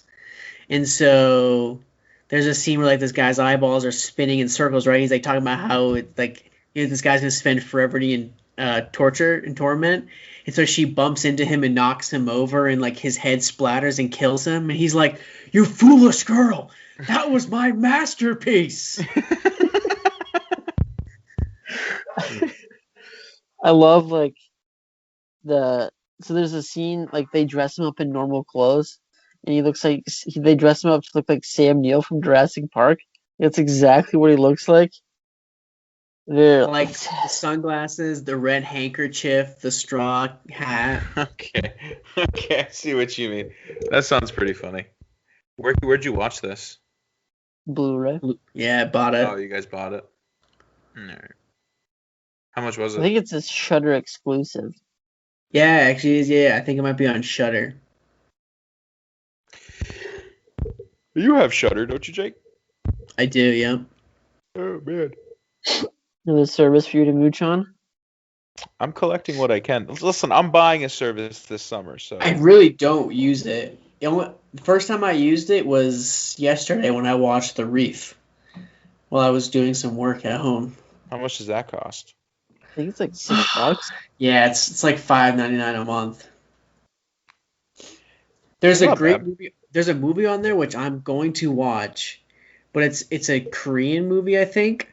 It's about a guy that he cleans pools. And the name of the movie is called The Pool. But like somehow the pool, he's cleaning this Olympic-sized swimming pool, and it accidentally gets drained on him. So he's stuck in the pool, and there's an alligator with him in the pool. So it's like a Life of Pi type situation. Yeah, and he's like trying to survive from this like alligator or crocodile, whatever, that's in the pool with him. And he's like trying to escape. You eat the alligator. That's your solution. So that movie, like when I saw the trailer for that, had me super intrigued. So I've been meaning to watch it. They have alligators in Korea? I don't know. I feel like I could kill an alligator. I don't think you could. I don't think you could. I think I could too. How fast do they run? Faster than you. Like 15 miles an hour? I could be 20 an miles. alligator. 20 miles an hour? Yeah, I can run that fast. I can outrun an alligator. I used to be able to throw a football over the mountains. You think I can't outrun an alligator? I can outrun it. I could kill an alligator is all I'm saying. Oh, Zach, back to Psycho Goreman. How ridiculous was the fucking creature thing that their friend gets turned into? I love, like, so there's think of like the Power Rangers TV show, Chris. Like that's the level of costuming, like in this movie, where there's like they're playing that stupid game that they made up, and then it cuts to like that galactic panel, and they're just like, I really do not understand sports. Crazy ball. It sounds funny. There's one creature design that's literally just like a dumpster of body parts. I'm curious, what made you interested in this movie? Where did I first hear about this? I heard it on a podcast, or like I saw like it was popular on my Letterboxd thing, so I clicked on it and read about it, and I was like, this sounds super weird. I think I had seen like the poster somewhere, and I was like, what the fuck is that?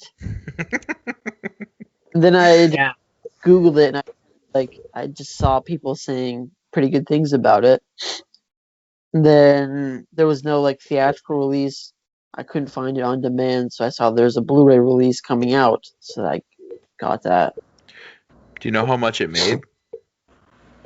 No, I don't. No idea. I really liked it. I thought it was great. I mean, it's the same guy who directed The Void, and if you haven't seen The Void is really good. I have not seen The Void. I wasn't super crazy about The Void, but I will give it this guy is very ambitious and definitely accomplishes a lot with a very limited budget. I will not take that away from him. He also directed Leprechaun Returns. Did. Or did he act in it? No, he directed it. He's got a very interesting filmography. I want to watch Borg, man. Borg Man, is that what you said? Yep.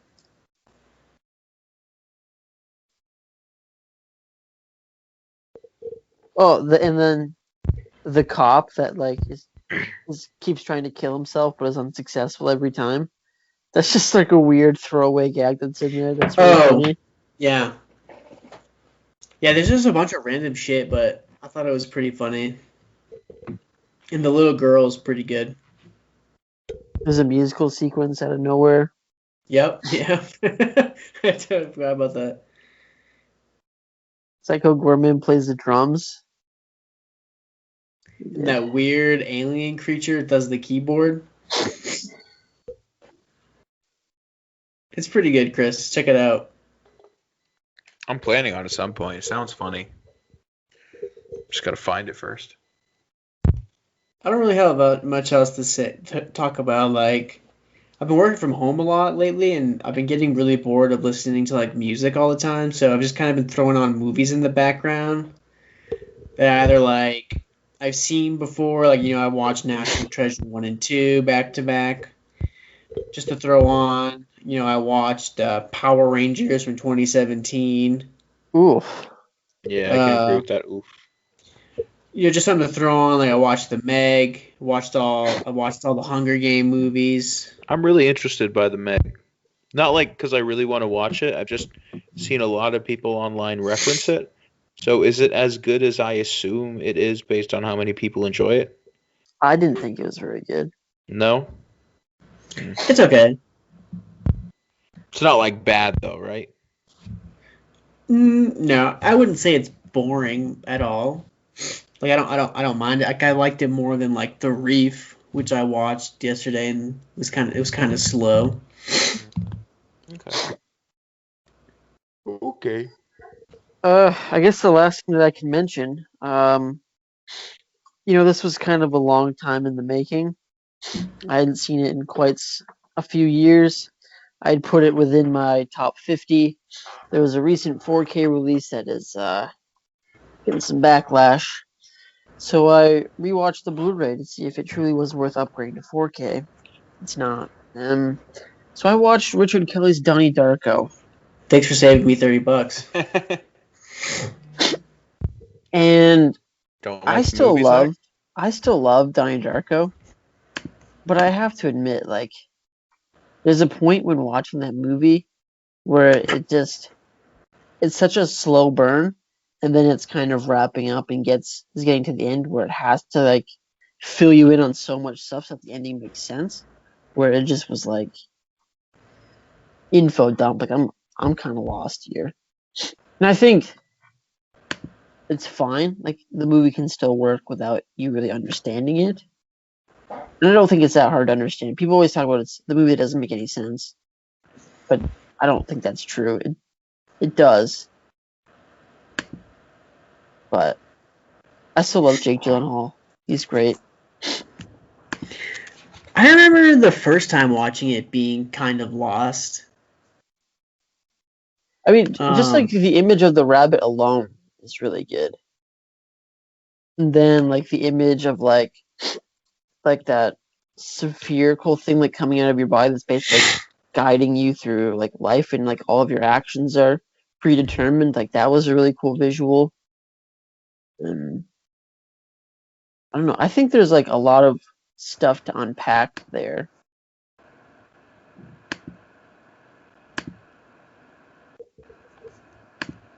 Patrick Swayze as a child predator, that was pretty good. I always forget about that. It's been a long time since I've seen it. I think it would definitely be one of those I would definitely like to check out again, only because it's been so long. Shut up. I definitely like the look of Frank the Rabbit. That's the only thing I remember from that movie besides the rabbit is shut up, guys. It has this is a true fact, Chris. It's not a fake fact, it's a true one. This is Seth Rogen's first major motion picture where he has speaking lines. The first line of Seth Rogen's film career is him looking at Jenna Malone, and he says, "I like your boobs." First line ever. So befitting. That's pretty awesome. You think he knows that fact about himself? I would assume so. If I know it, he should know it. He's in the movie. I'm just saying, like, you think if you went up to him and you're like, what is your first movie line ever said? You think he could tell you, "I like your boobs"? Well, he might remember it differently, Chris, because of how things are filmed and released. Perhaps he filmed something before, but Donnie Darko just happened to come out before this other movie did. Fine.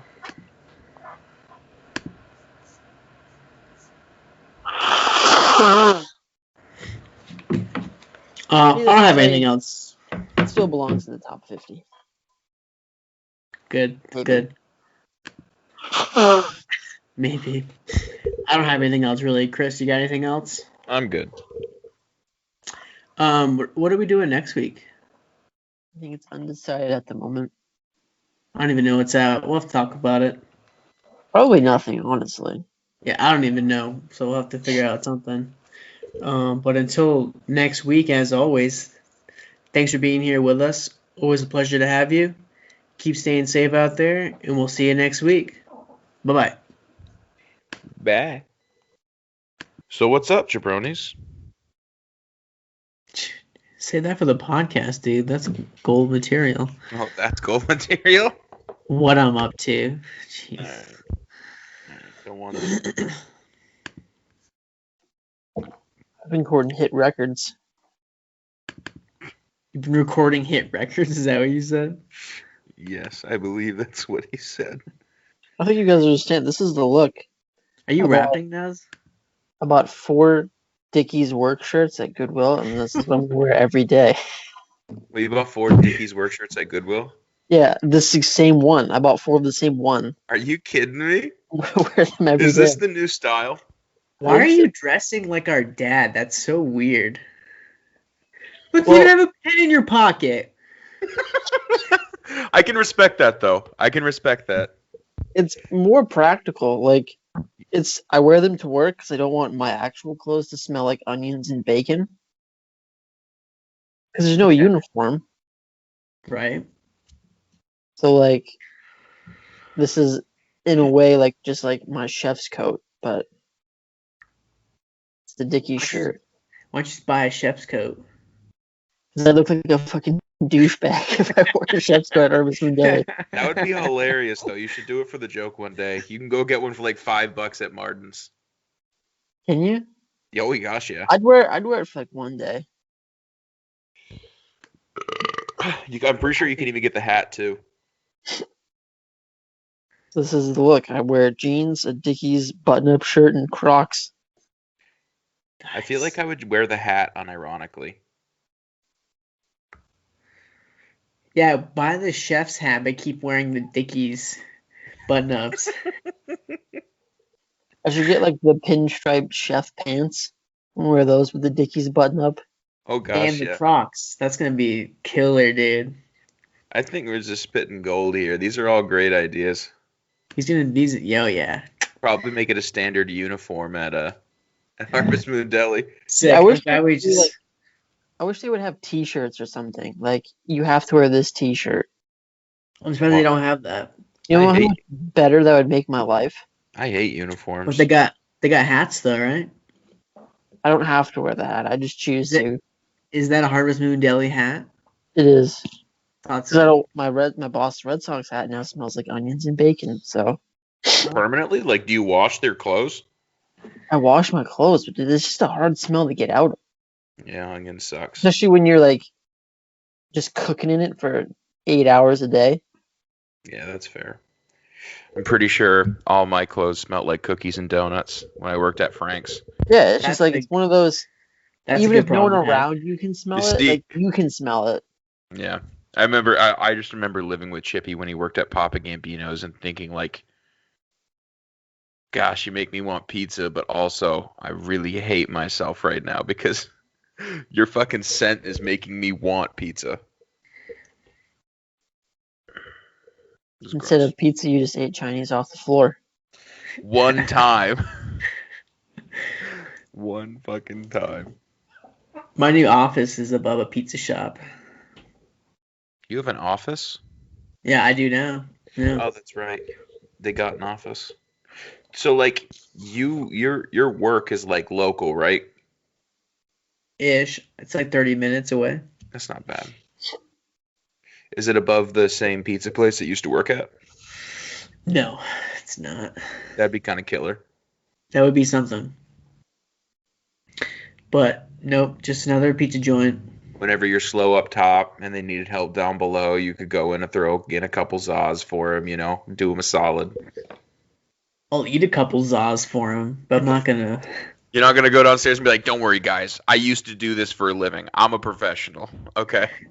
No, I'm gonna say what I really do is I'm upstairs now. Make me some pizza.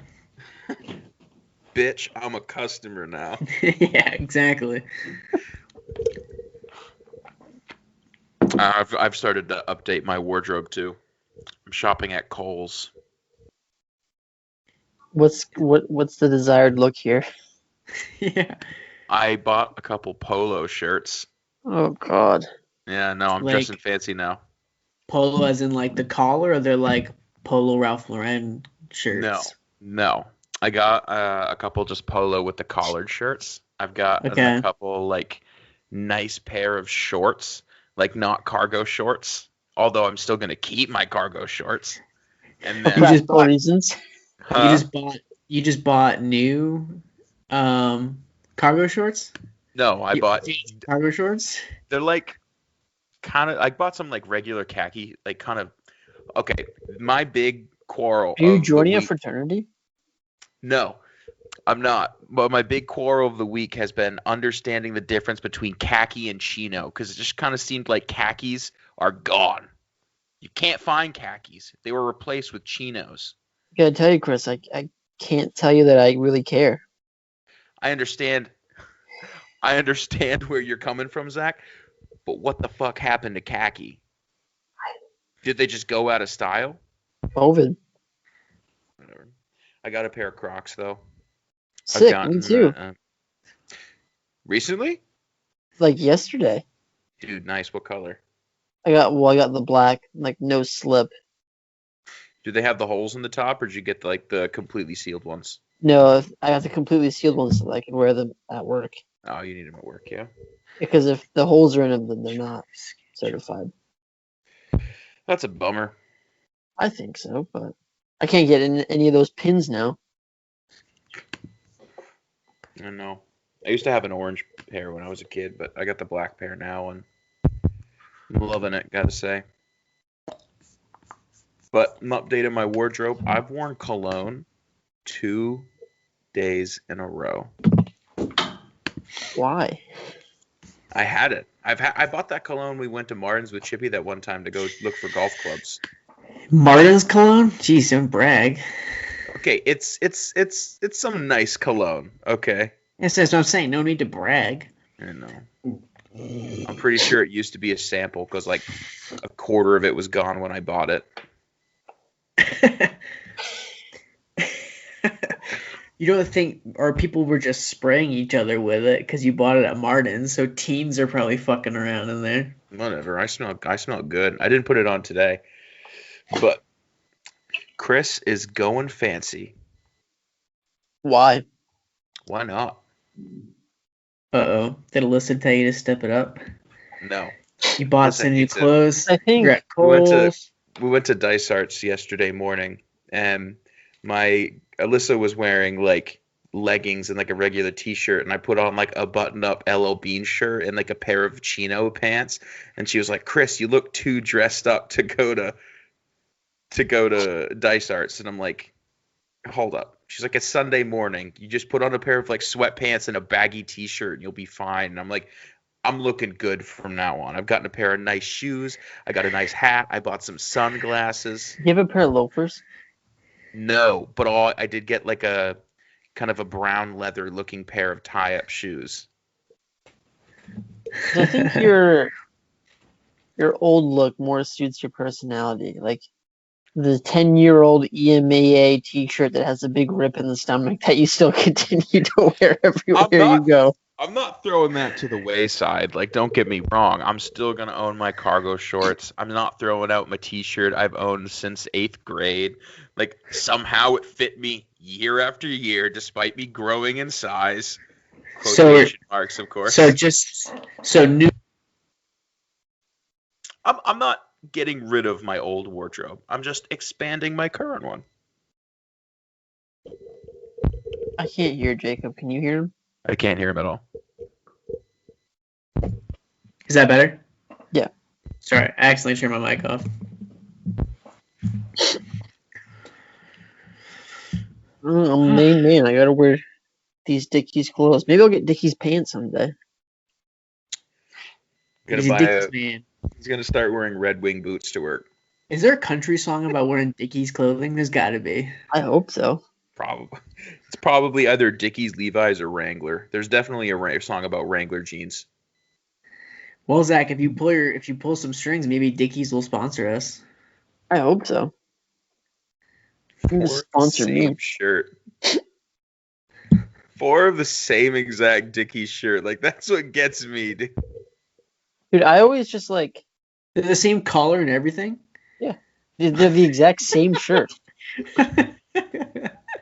I picture this being like a situation like when you watch a TV show, an old like Nickelodeon TV show or just a cartoon TV show, they're always wearing the same outfit. That's how you're going to be now. Dude, I'm like Jay-Z. Like, I'm going to look the exact same all the time. Hold on a second. Explain what you mean by Jay-Z looking the exact same. He doesn't want to burn his brain power. Exactly. Jay-Z always... I'm going to be like fucking Steve Jobs. Like, the tan Dickie shirt is going to be synonymous with the black turtleneck. Comparing yourself to the CEO of one of the most successful companies in the past 10 years. Sure. I mean, I'm basically Steve Jobs. Oh, man. You like the look? I just don't want to think about... Do you like the look of the Dickie shirt, or do you just like the practicality of it? I'm a practical man. I don't really care what it looks like. You don't like your outfits? Like, you don't like look at something and say, that looks good, I'm going to wear it. You're just like, I don't want to think about those things. So if I just wear the same thing every day, I don't have to. It's a valid point.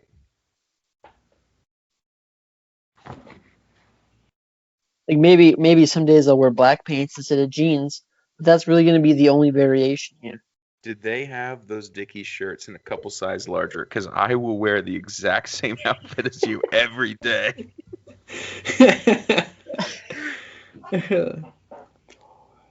They had I think they had 2XL at Martin's, but they were like navy blue. Not the same. It's like I was fine with navy blue, but I don't wear a 2XL. Don't worry. I'll go to the Dickies website and I'll buy the same exact color, full price. They're I don't care. expensive. There is no cost. Money is no object. But I'm telling you, go to Kohl's, look at the clearance section, you'll find some good shit. I don't want to go to Kohl's. Why not? Yeah, dude, go to Kohl's. Kohl's is the nicest store. Plus, you get Kohl's cash when you leave. Why wouldn't you just go 100 feet down and just go to Old Navy? I bet to Old Navy, because Old Navy had 0 shorts. They had one table with shorts on it, and they had a whole wall full of jeans. And everything in there is built for not built, but catered towards little high school kids now, because all they have is our giant baggy sweatshirts and fucking terrible t-shirts with graphic tees on it. Not that graphic tees are bad, because I used to wear them myself, but they're just, I don't get the references on them anymore. Dude, you're getting old. I know, trust me. That was one of the what first things things I thought. What are they referencing at Old Navy that's so obscure that you don't get it? It was just I just know. It wasn't that I didn't get the reference. It was just I didn't get why it needed to be on a t-shirt. There was this t-shirt, and there was a pickle on it, and it said, "I'm Pickle Rick," and what is this Pickle Rick? I don't get it.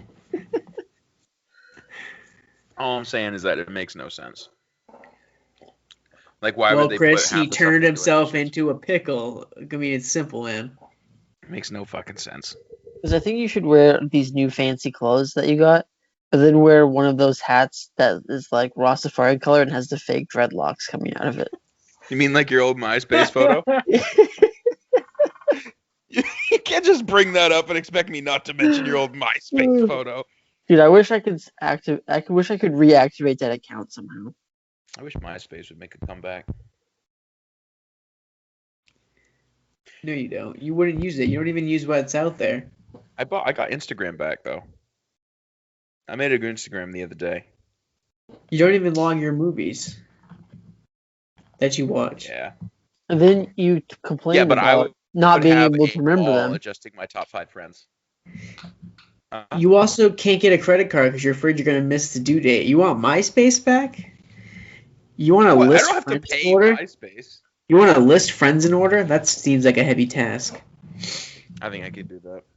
Also, I've been on the fence about getting a credit card lately. I just paid mine off. You want mine? Sure. If I could send them my way. I'm only gonna like use it for super small little things. Good. Soda. I want a cock ring. I'll buy a cock ring. Super small. Good thinking. Those can't be. Those can't be more than like about $10-15. I've never bought one. I don't know, or even considered buying one. Do a little Google search.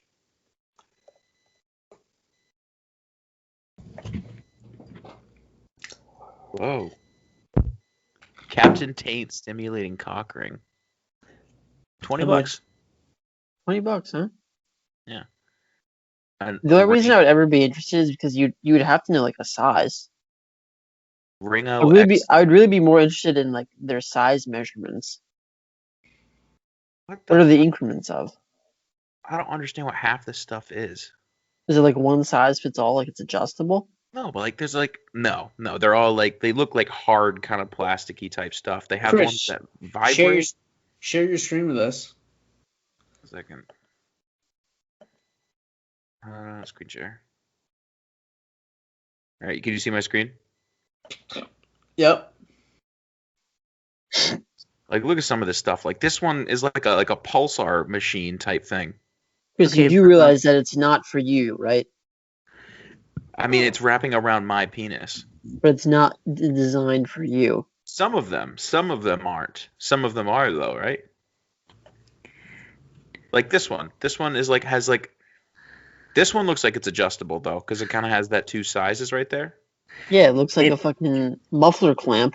This one's a. It might be. This It is might a fucking be sleeve. stretchable. It could be stretchable. That's not a bad idea. A stretchable cock ring. Like, what's this one? Like, look at that thing. That's a strap-on. That's not a strap-on, dude. That's built. That's a double delight. Penises. That's like you put it over your penis, so there's a second penis, so that you can penetrate vagina and butthole at the same time. Yeah, strap-on. Extra strap-on. My gosh, I didn't know sex toys are so elaborate. That would Look be at this such a thing massive ring. Look at like her hand could fit. It's like a bracelet. right here. Oh, like go 2 down from the other way. tricolored one. Other way. You go up. Right there. Yeah, right there. What? Speed shift. Does that mean the faster you go, the tighter it gets, or some shit? Oh, That'd be baby. insane. I don't know how it could measure that. I don't know whose penis they think is that big right here, but that looks a little large for my taste, if you know what I'm saying. Like, look at that fucking thing right there. Imagine that. Gosh, this is like The a fucking wild world out science. there, Chris. Imagine that. That's fucking crazy, dude. Like this is more of what I need. Just your basic ring, you know? Why don't you just get like the O-ring, $3.99? Boom. Where's the dirt? No, that's the pleasure ring. Where's the O-ring? Oh, right here. Yep. Silicone. That's a starter set. You're right. Can't jump right click to on the it. expensive stuff.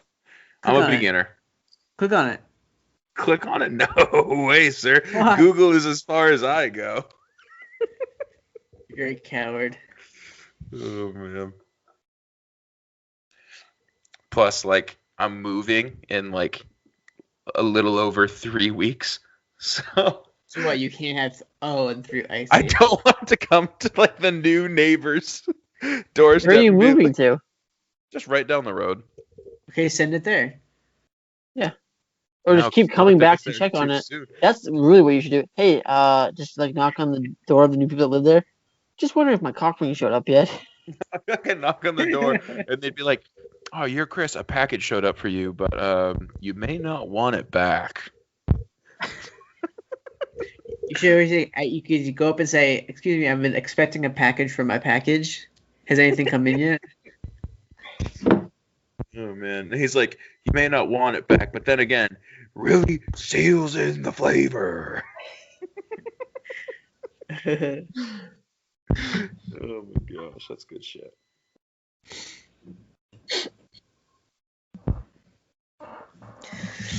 Alright, you want to get recording here?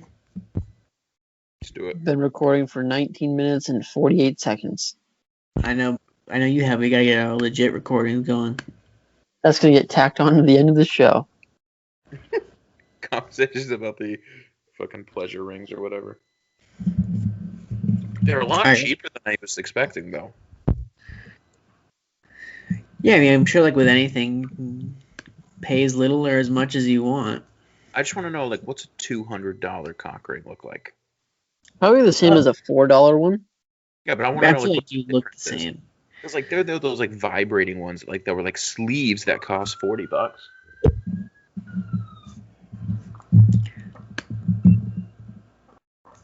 I saw one once that was like remote censored. I mean, remote censored.